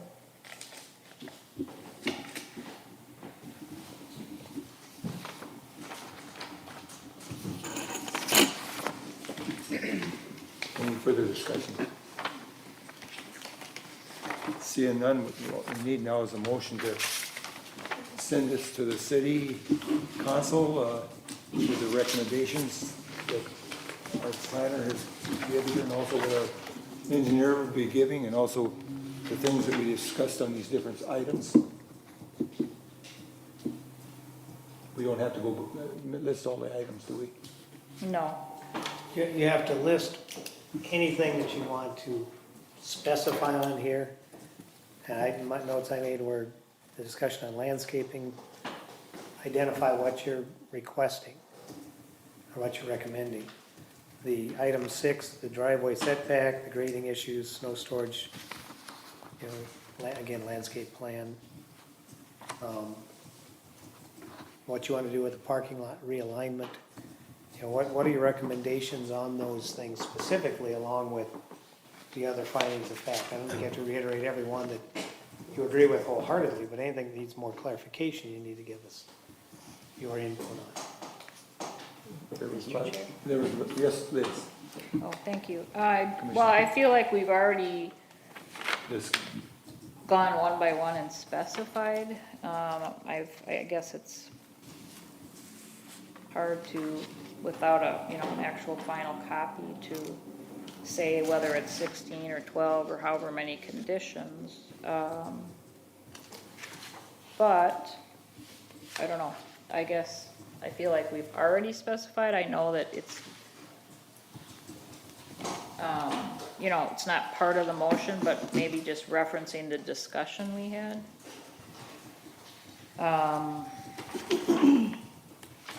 And then there's always the city council, you know, can take a closer look, but I have very good notes here, and then I think with the minutes will be okay. Well, let me ask specifically, since I'll be the liaison and have to explain this to the council. On the landscaping, it was suggested a one-for-one replacement with the city to determine where that's located. Is that the commission's recommendation? Along with looking at the landscaping plan, With the landscaping plan? yes. We have to decide, after we see the landscaping plan, where the trees actually end up. Right. But first of all, we have to determine, a number of those trees are on Mr. Rodemacher's property, and we have nothing to say with that. But any trees from the city property that would be removed, are you recommending a one-for-one replacement with the city to designate where that's going to be? After reviewing Mr. Rodemacher's presented plan. I thought that's what we agreed upon. Well, again, that was discussed, but I want to make sure that's what everybody's agreeing on. And just to, excuse me, Mr. Chairman, to add to that as well, I guess something to consider is we're talking about him replacing about a dozen trees or whatever that he's gonna take off the city property. He's actually taking down probably 30 trees or more. I mean, do we want any other trees replaced somewhere else? I agree, he's leaving those nice maples out there is great. But the fact that he's taking out, 30 trees are between his property and the city property, do we want any more than that, I guess? Should it be a one-to-one replacement for all the trees coming out? Whether they're That's what I'm saying, all on the clarification, city because property general or discussion isn't anywhere else. specific recommendations, so. Yeah, yeah. And is that something we should leave to the, is there anything about The comment before was, replacement in our ordinance right now? no. And since he's not putting up, you know, the building itself, it's usually based on the square footage of the principal building, so we can't base it on that at this time. So our initial thought was, one for one for those removed on the city properties, the way I understood it. Right. If you want to change that. There's the potential that trees will have to go back later, right? If a building goes up. Yeah, I don't think you want to place them in the area Right. Right. where there'd be a future building. Yeah, I don't really see adding any more interior to the site, I guess, but our only question is, do we want more added to screen in between, because there was 30 trees there, and now there's gonna be. Right, but they're also like pretty much doubled up too, so I Yeah, mean, Yeah, yeah. divide that by 2, you're down to 15 trees. And my understanding is Mr. Rodemacher is not planning on any additional trees on the green space, just leaving the maples at this point. That's correct. I guess the other consideration is a one-for-one, these are all nice, big, mature trees. Odds are he's gonna be putting in a 2 or 3 inch tree at this time. So it'll take a while to make a nice buffer again, so. There is a requirement on size that you, when they plant a tree, so I believe an evergreen is like a 5 or 6 foot.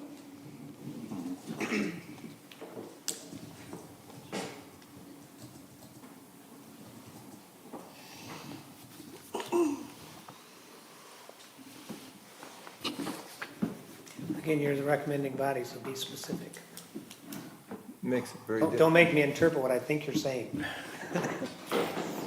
I'm personally okay with 1-to-1, but if somebody else is. I would say a minimum of 1-to-1 with a landscape plan to be provided for review and approval. 1-to-1 for trees that are currently existing on city property? Yes. Yes. Yes. Okay. Okay. And those species of tree and size of tree, As determined by the professional. Should be landscape. proposed by the landscape architect.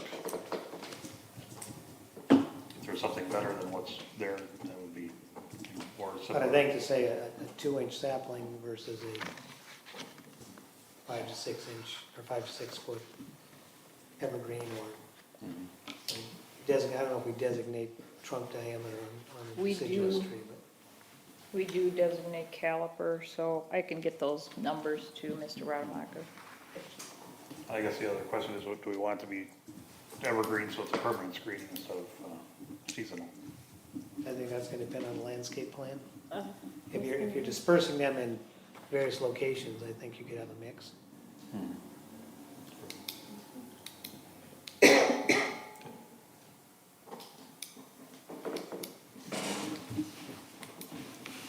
They have leaves, Joe may not like them.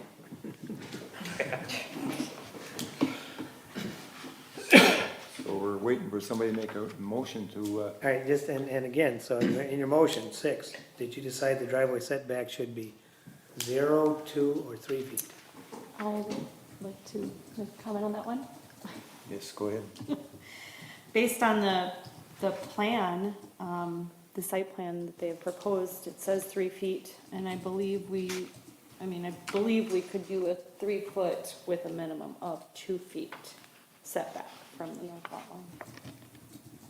And let me ask this, to clarify, do you want to be that north line to be consistent with the existing north line behind the Yes, building? as proposed on the plan, yes. Is that your understanding as well? Okay. And the grading issues, that's gonna be up to the engineer. Snow storage, you said you're gonna be driving it south. South, yes, sir.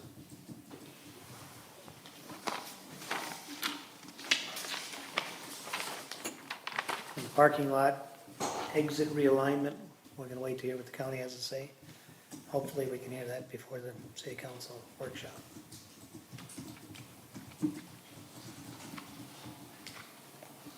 There's a note in here on all handicap parking shall comply. Does that need to be reviewed?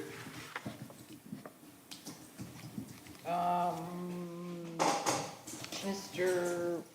Commissioner Wagner had at one point made a comment thinking it wasn't compliant. So I don't know for certain, no, to answer your question. Mr. Rademacher feels that it is compliant, so somebody will have to go check it out and actually measure. Do you have the van accessible space currently? Okay. But either way, it's gotta comply when he's restriping and doing the curb work. Now's the time to.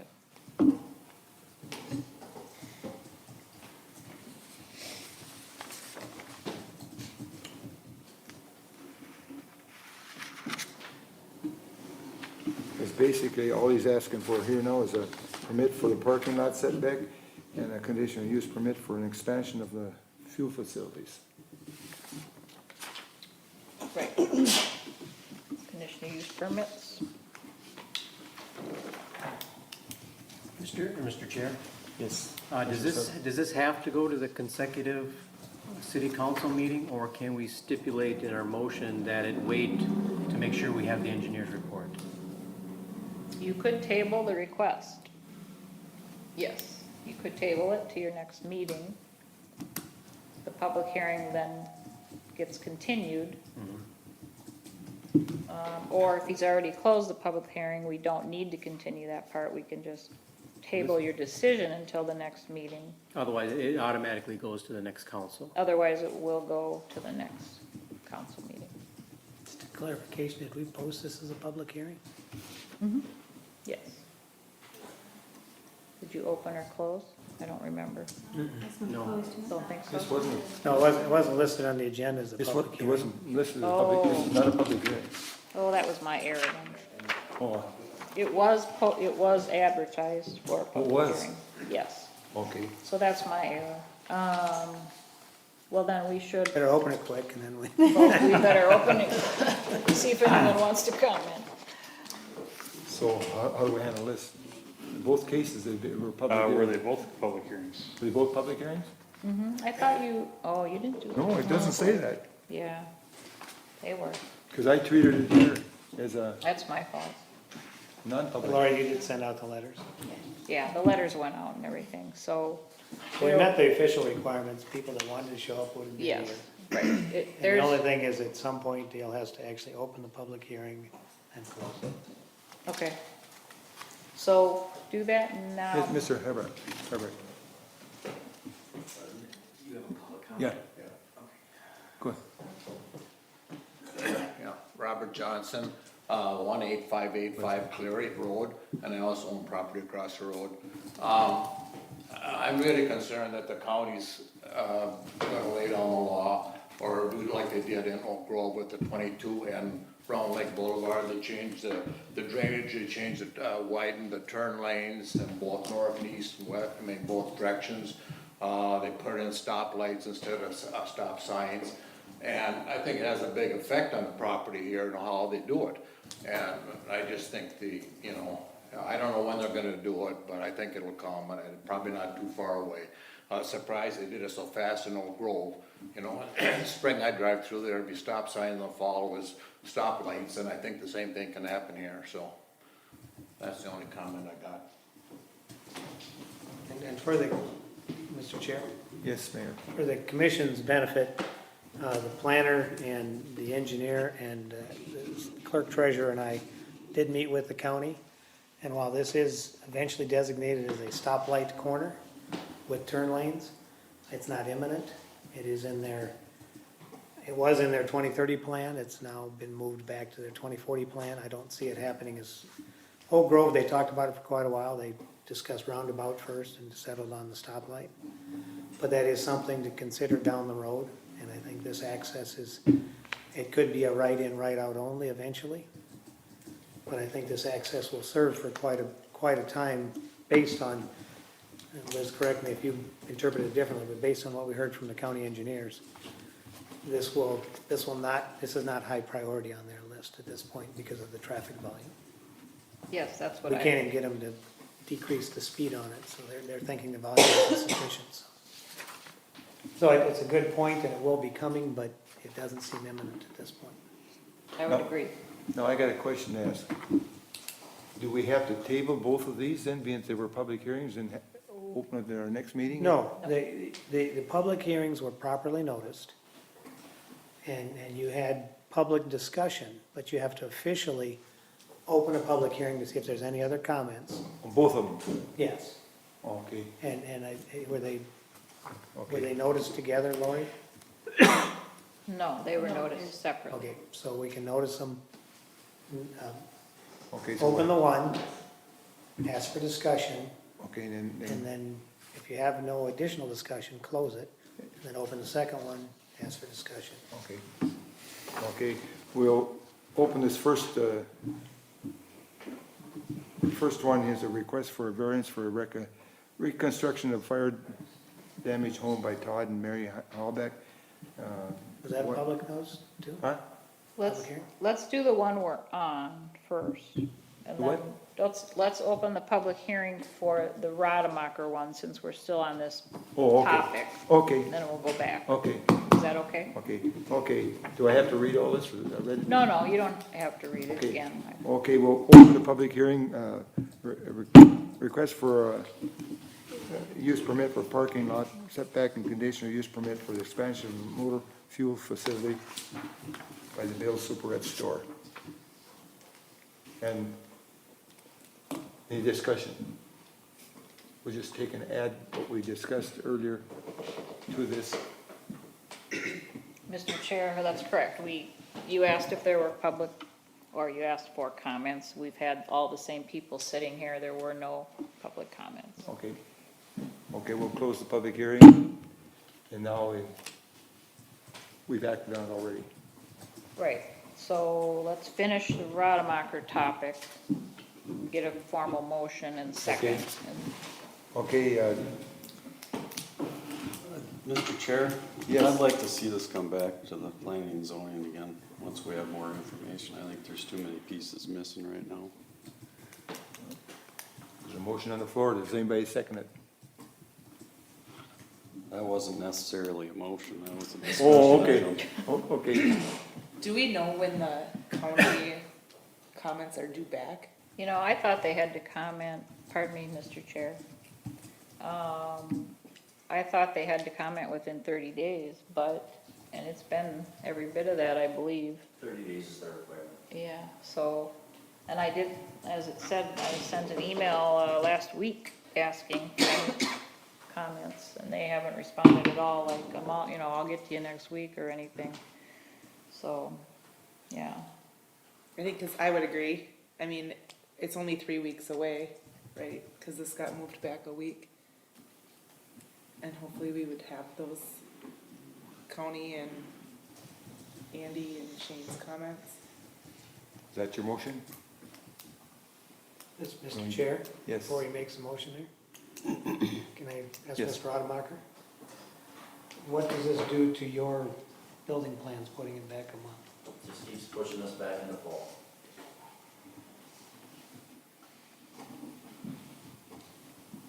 I'm guessing, what questions do you want to see cleared up? Some recommendations. For me, I think that exit onto Nowland Boulevard's kind of a big issue for me. It's kind of a pet peeve of mine, having trucks come out and block both sections of traffic when it's exiting somewhere. So I'd like to see that compensated in the driveway somehow. There's plenty of room there. You could make a wider turn where he can just take up one turn lane when he's coming in Nowland Boulevard. That's a simple fix, and I'd like to see that done. Mr. Cleary, can I tell you, we do request 40 feet, and the county has always minimized. So we'll go as wide as we can. 40 feet is as wide as we've ever been able to request. And what we got on the Viking Boulevard is what they typically narrow us down to, the 34 or 36. So I'm with you. If we can push that thing open, any credibility you can push the county on, please do so. We would appreciate that. Mr. Rademacher, is that the width of the driveway radiuses themselves, is that in addition to that? Or? No, so the roadway's 30 feet. Yep. But they radius those curbs out to be 40 Yeah. feet once it hits the right of way. So And I'm not sure where they do their measurements at, but Okay. 40 feet is what we've always requested, and Ms. Rose always pushes us narrower and narrower based on the county's Okay. wishes.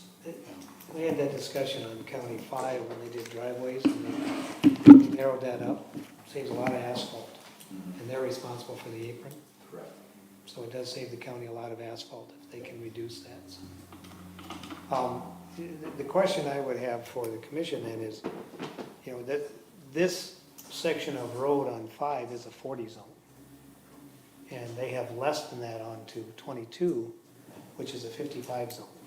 So they've got the same problem pulling out onto 22 that you'd have onto 5, but you've got 15 miles an hour faster on 22 than you'll have on, you're supposed to have here. So. What I run into is the trees tend to be the disturbance pulling out onto 5, so. And I think if you clear that back, and there was a question last time we were talking about the Ings property, 2 driveways on 5. The county is responsible to keep 30-foot clear off that shoulder. That's what they were doing down on 181st where the accident was. So they are responsible to keep all trees out of sightlines, whether it's driveways or new roads coming in. The county has to keep those trees cut back from the sightlines for people pulling out. So that area, the trees will be cleared by the county to keep that sightline open. But you are 15 miles an hour slower posted on 5 than you are on 22, if that's one of the concerns. The county's gonna say how wide it can be, and you'd have it slightly slower there. I think if Mr. Rademacher agrees with the findings of the engineer, as far as the drainage and curbing and things like that, again, you can make that a condition that, based on those findings, you're saying that abiding by those, you can make that your recommendation to the council, and ideally, the county and the engineers have weighed in before our next meeting on the 8th, the workshop on June 8th. Which is Okay, I understand there's not a motion now. Does somebody want to make a motion? If I'm just, Mr. Chair, one more question, just to clarify the timing of that, you know, what, theoretically, what would the council do if, you know, we approve it here and for council consideration, but the engineer's report has not come back yet? Could the council table it? Yes. Okay. Yeah, if the council doesn't have the information that you said was required, Mhm. we'd be obligated to either force that before our meeting, or the option is to table it. Okay.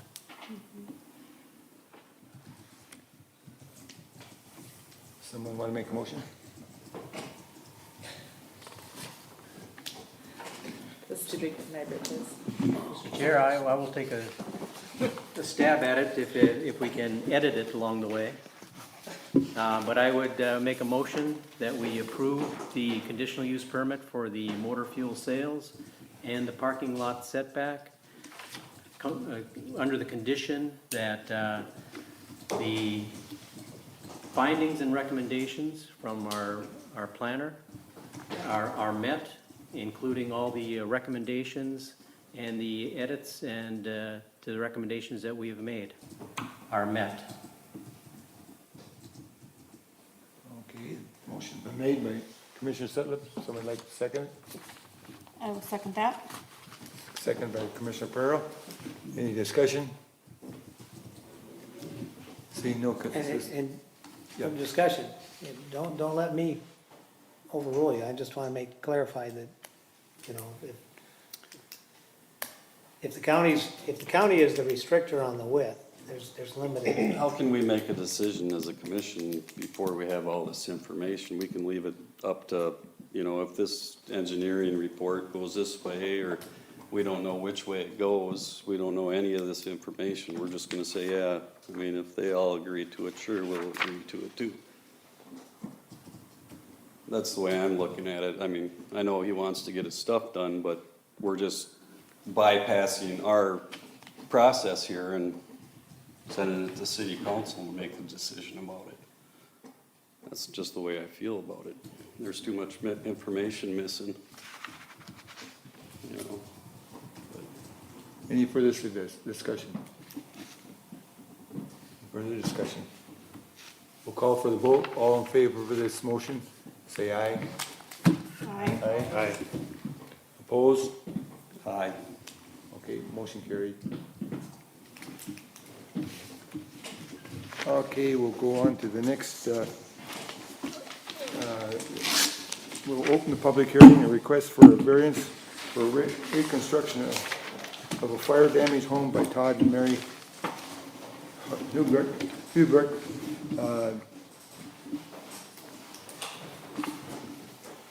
We've already discussed it. Does anybody want to make a motion? Did you open the hearing? Open the hearing. You have to close the hearing.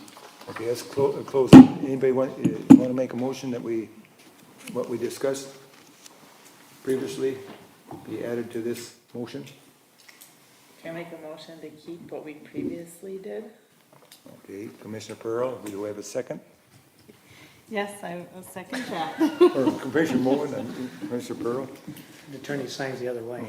Yeah. Any discussion? Seeing no discussion, we'll call for a vote. All in favor, say aye. Aye. Opposed? Motion carried. Okay. I'm sorry, Liz, I should have caught that. No, I'm sorry, because Ms. Strike asked me to review the agenda, and I did so, but not appropriately. Okay, we'll go on to the next item. If I can find my notes now. Somebody.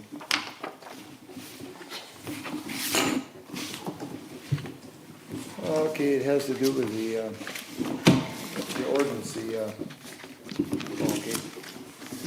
fee schedule adoption. Has everybody looked at it? Did you see some change? There's some changes in there.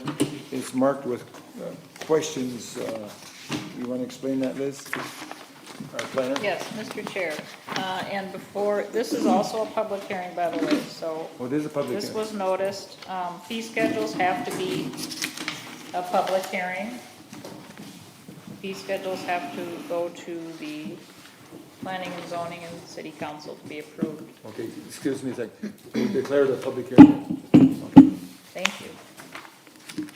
The council has gone through the fee schedule at previous meetings. So we provided you a red-lined copy so you would be clear on what the changes were.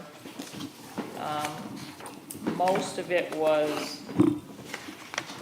I guess, sort of obvious changes. In other words, the animal control fee was upped by the provider of that service, so we upped it accordingly in our fee schedule. Many things throughout, we were just deleting things that were redundant and or could have been combined with another line item. So not real significant changes in terms of content. There was a question on page 5, under number 24, item F, no rental charge for government groups, senior citizens 62 and older, funerals, Now Then Lions. And then the question was whether or not the Heritage Committee should be listed there to not require a rental fee for City Hall facility and use. I don't remember, I want to defer for just a moment to Jeff Pilon and ask him if he remembers any discussion on that item at the council level. I do not. I know in the 9 years we've been a city, we've never charged the Heritage Committee for the Okay. facility, so it's been understood, but I don't recall any discussion there. They could probably find somebody 62 or older to. What would be the difference between, what's the difference between that and Alliance? They're both a community service. They're both community nonprofits. And I think, you know, when they're doing a community service, they're not out trying to make money for themselves. The difference between, you know, the Historical Power Association, they're out to make money on their property there. But these are both organizations that are out to aid the city, but they're not officially associated with the city. They're independent nonprofit organizations, so.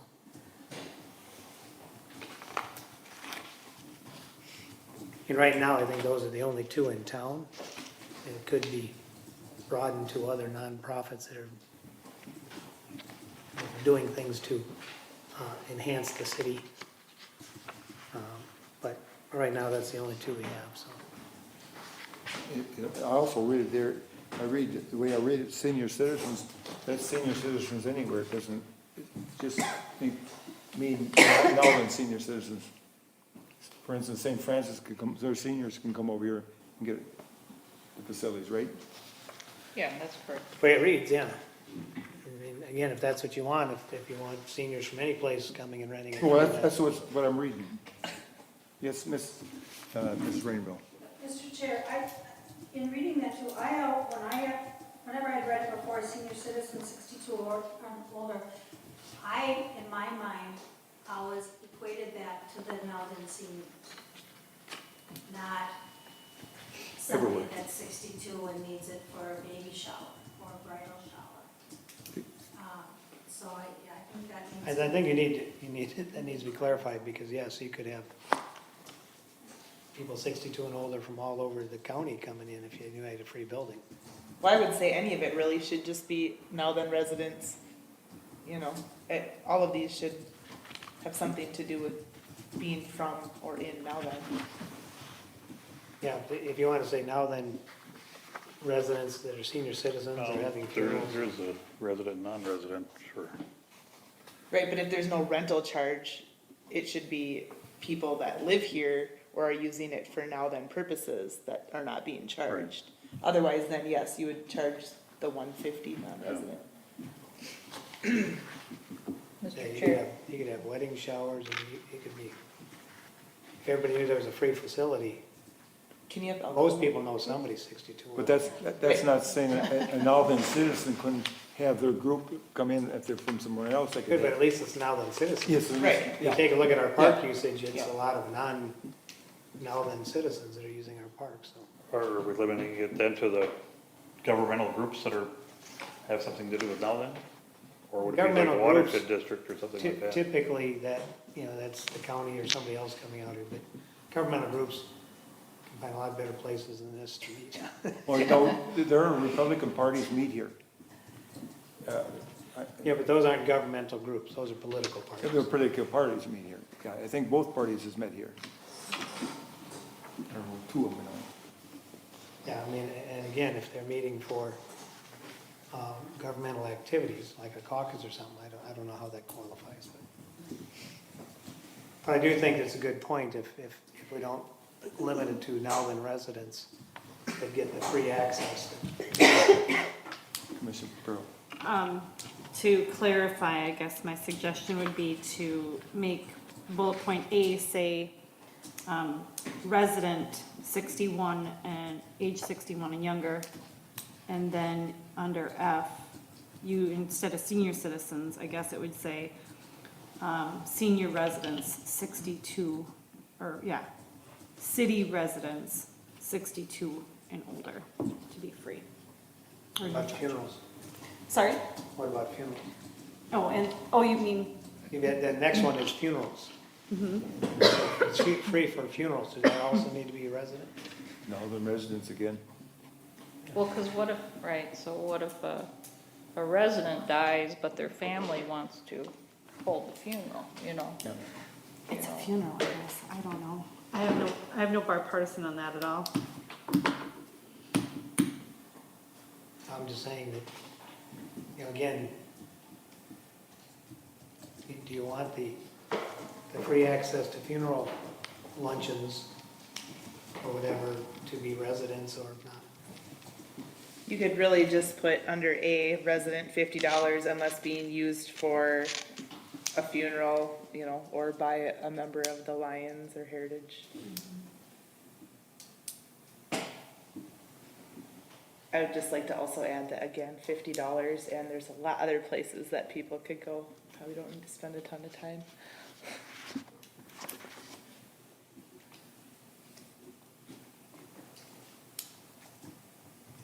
How about if we say, governmental groups and funerals, and then after that, just put, now then, senior citizens, Lions Committee, or Heritage Committee? I don't know. Yeah, non-profit groups of the city of Malvern. I don't know. Yeah, you could say senior citizens and nonprofit groups, or whatever. The city, of the city. Associated with Of the the city. city. Right. Yeah.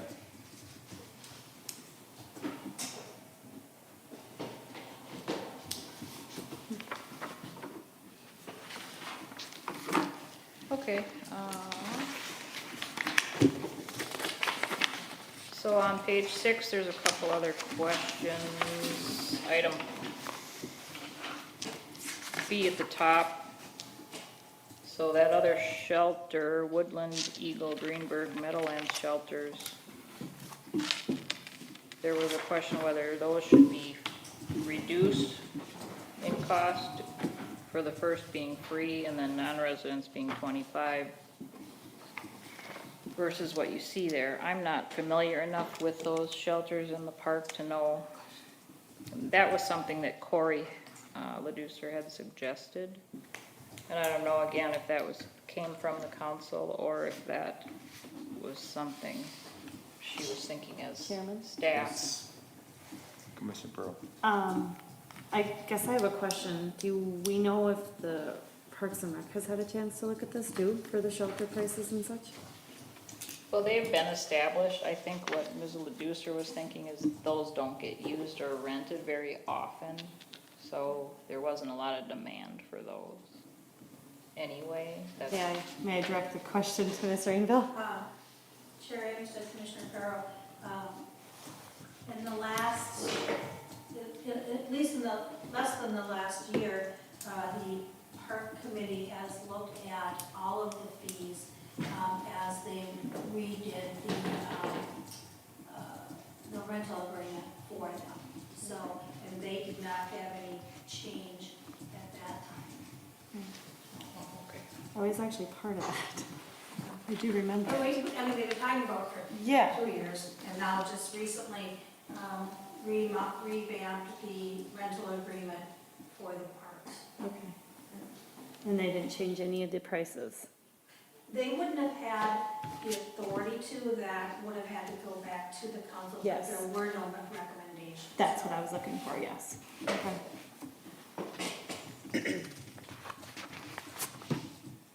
So on those rentals, there's no fee for residents on those shelters. But there is a requirement if you want to reserve it, you put down a damage deposit. That's the way that it's drafted, correct?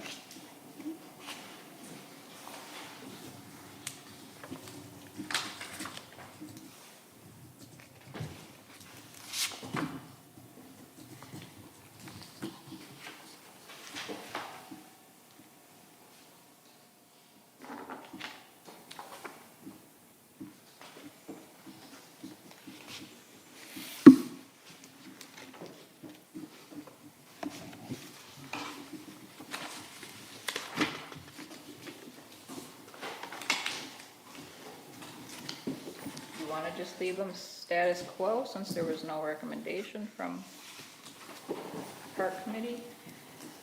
Or what do we feel here? I think if they're doing their jobs, they should be bringing recommendations to us. Is it, Mr. Chair? Yes. As, Lori, do you know what kind of reservations we're getting for those types of shelters? Nobody reserves them, they just go first come, first serve, and the only ones that get reserved are the Twin Lakes Beach Shelter and, City Hall, and then Memorial. The other ones, we don't get anybody reserving them.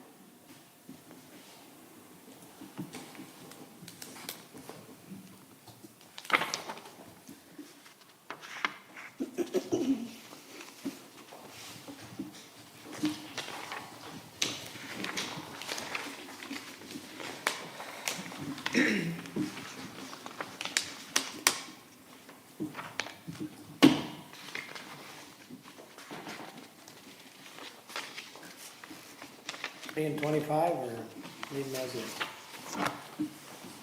3 and 25. I'd say just leave it as is and let the Park and Rec in another year look at it, and if they want to I hear one leave as is, one free and 25. leave it as An is. auctioneer here. I would leave it as it is. Okay. I mean, if you, 2 as is. Barry, Skip? What's this? It's saying as is. And he said as is. What do you say, John? 3 and 25. As is, got it. All Um, right, Okay. next. Okay. Page 8, the, One more question, number 26, the Twin Lakes Park concession stand? Should that be a resident and non-resident charge or not? keep them Elk River people out. Just a question.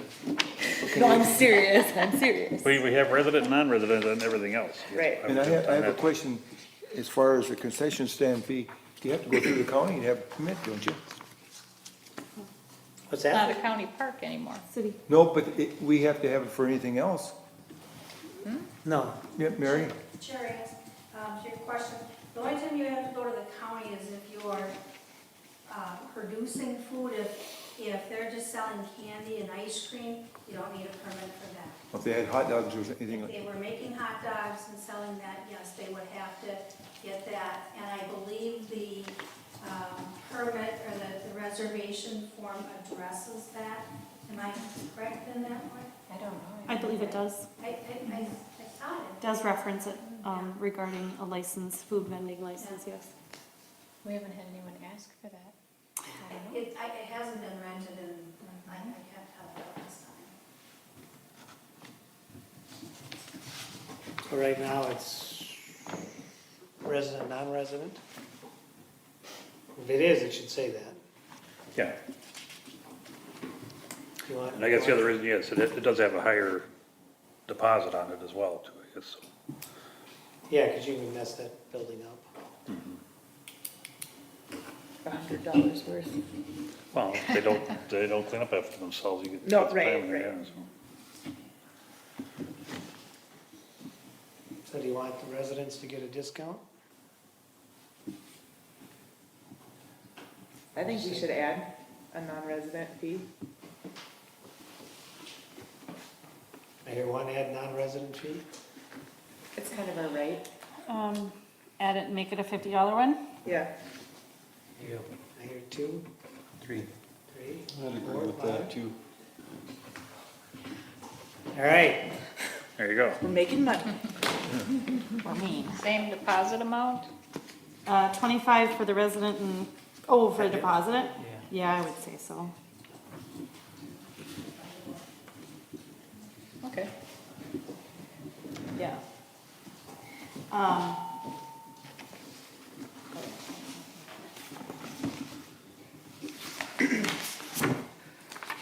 page 8 there, Mr. Chair. Now with in July, the Sunday off sale starting up. I know some cities are taking advantage of that because it's expanding the licensing. And right now, there's a recommendation here just to include it as part of the off sale. Do you want an additional fee for adding Sunday, or just keep it as all part of the package deal? They have to tell us they want to do it, it's not automatic, so. Can I actually ask a question in regards to that? Is this for commercial businesses, or are you talking, This is for the liquor store. okay, this would be for any kind of, okay. Liquor sales, Yes, gotcha. yeah. And I didn't realize, I don't think anybody's ever taken advantage of that $100 discount for adopting the programs listed in that statute. I've never seen that, because it seems like all of our applications are the full 240s. Paperwork. Some liquor stores, they're taking the option not to use the Sunday because it's not worth it. It's gonna cost them more than what they're gonna bring in profits. I read that in the paper But somewhere. there are some that, yeah, And Yeah, that choose might- to stay closed. Yep, because I gotta get a person to stand there. And salaries, Overtime pay. yeah, it's overtime pay, yes. So do you want to have that Sunday included in our, or do you want a fee for Sunday? I'd say included. Seems like. Because right now, if there's an application for people that want a later closing time on the on sales, there's an extra charge. We've always chosen not to do it because we don't want people closing down around us and all coming to now then to close out the night. Right. But there's a precedence there for a separate fee if you're getting an additional benefit. So. Okay, here, one keep it as is, or all under one? Additional fee for Sunday, or lump it in with the 240? I don't really care. They lump it in. Yeah. I hear two lump it ins. Roll it in. Walter? I'll lump it. Yeah, lump it in. Okay. Dale, Skip? Sure. We're talking about one business Same right lump. now, right? Well, it, Off sale, it's only one, right? off sale, but we'll probably likely have another one soon, so. Where? That's on your next agenda item. That's on a need-to-know basis. Can't even be funny around here anymore. All right, Yes, I know. All right, so lump Mr. it Chair, in. it sounds like it's gonna just be lumped in.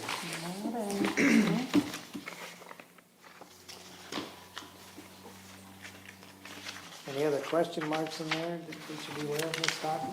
No, you hit them all. Thank you. Beautiful. So it's all covered? Yep, need a motion. Okay, do we have a motion to send this to the Did city we council? close the hearing? Oh, close. Okay, I'll close the public hearing. Do we have a motion to anybody to hear that we recommend this to the city with the changes?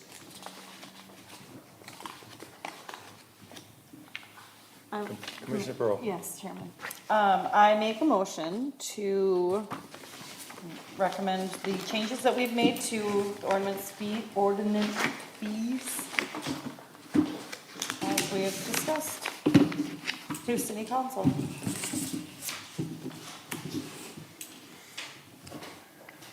Okay, I'll second that. okay, Commissioner Moen, seconded.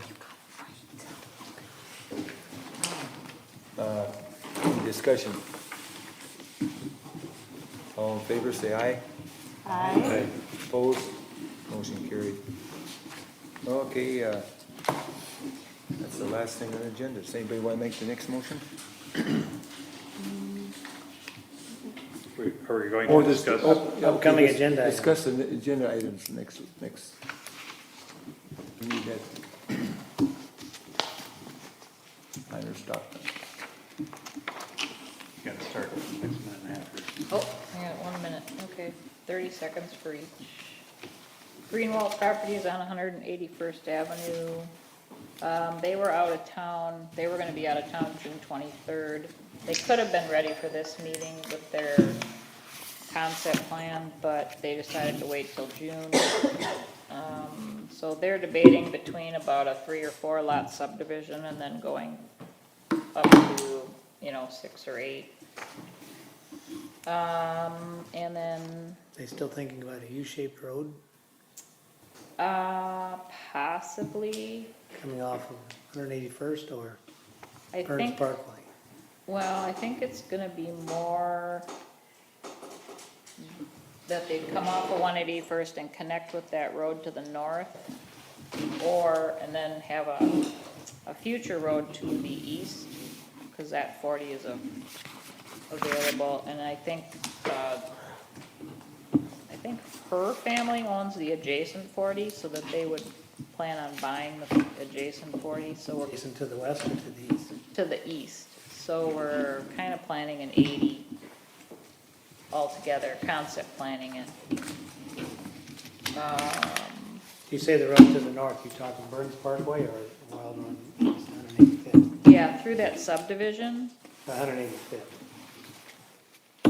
Yeah, what's the subdivision adjacent to, well, if you go the 40 over to the east and then north of that, there's an existing dead-end road. And I can't think of the subdivision name right now. Wild Run East, Oh, yeah. and that's 185th. Yeah, and we met with Shane, but one of the issues is the cost to traverse that wetland there is gonna be expensive, so they're debating what to do. So that'll all We'll come likely see that in June. likely in June, yes. And then we had a request by Mr. Rademacher, he wants to purchase 10 acres of Kent Raisler's land down on 181st and and put in another Bill's down there. So he's asking for the rezoning and the comp plan amendments to allow that. So they have a tentative purchase agreement contingent upon rezoning and comp plan amendment for 10 acres of, Rademacher's got approximately 120 acres down there Raisler. that sort of surrounds, what is it? Property owner that lives, Oh, starts with an S, doesn't it? Like the northwest corner, is that what it is, or? yeah. Yeah. Northwest corner of the four-way stop. Yeah. I can't remember. So, well, that'll be coming forward. So we'll get the public hearings on the agenda next time. Right now, the comp plan requires all commercial development to be contiguous to existing commercial development. So that, the comp plan amendment is we don't currently allow separate parcels like that to be commercially developed, so. You could read up on spot zoning before next month. And again, that's another League one of of those you wanna Minnesota Cities. consider in spot zoning. Might be a few people that would like that. Right. That's Then why, you that's have why I have a some. comp plan, that's one of the things that Commissioner Settle had said before, that everything refers back to your comp plan. That's your guiding principle for the other decisions you make, so. Gotta make sure that you value that comp plan changes, 'cause that's gonna direct our road. Okay, Right on. if that's all, we need a motion to adjourn then. That can't be that hard. I'll make a motion to adjourn the meeting. Commissioner Pearl, I'll second that. Commissioner Moen. So What do I have to do? officially it's closed. Don't forget to turn your mics off. Do you have to take a vote? Nope. Motion and second takes care of the adjournments.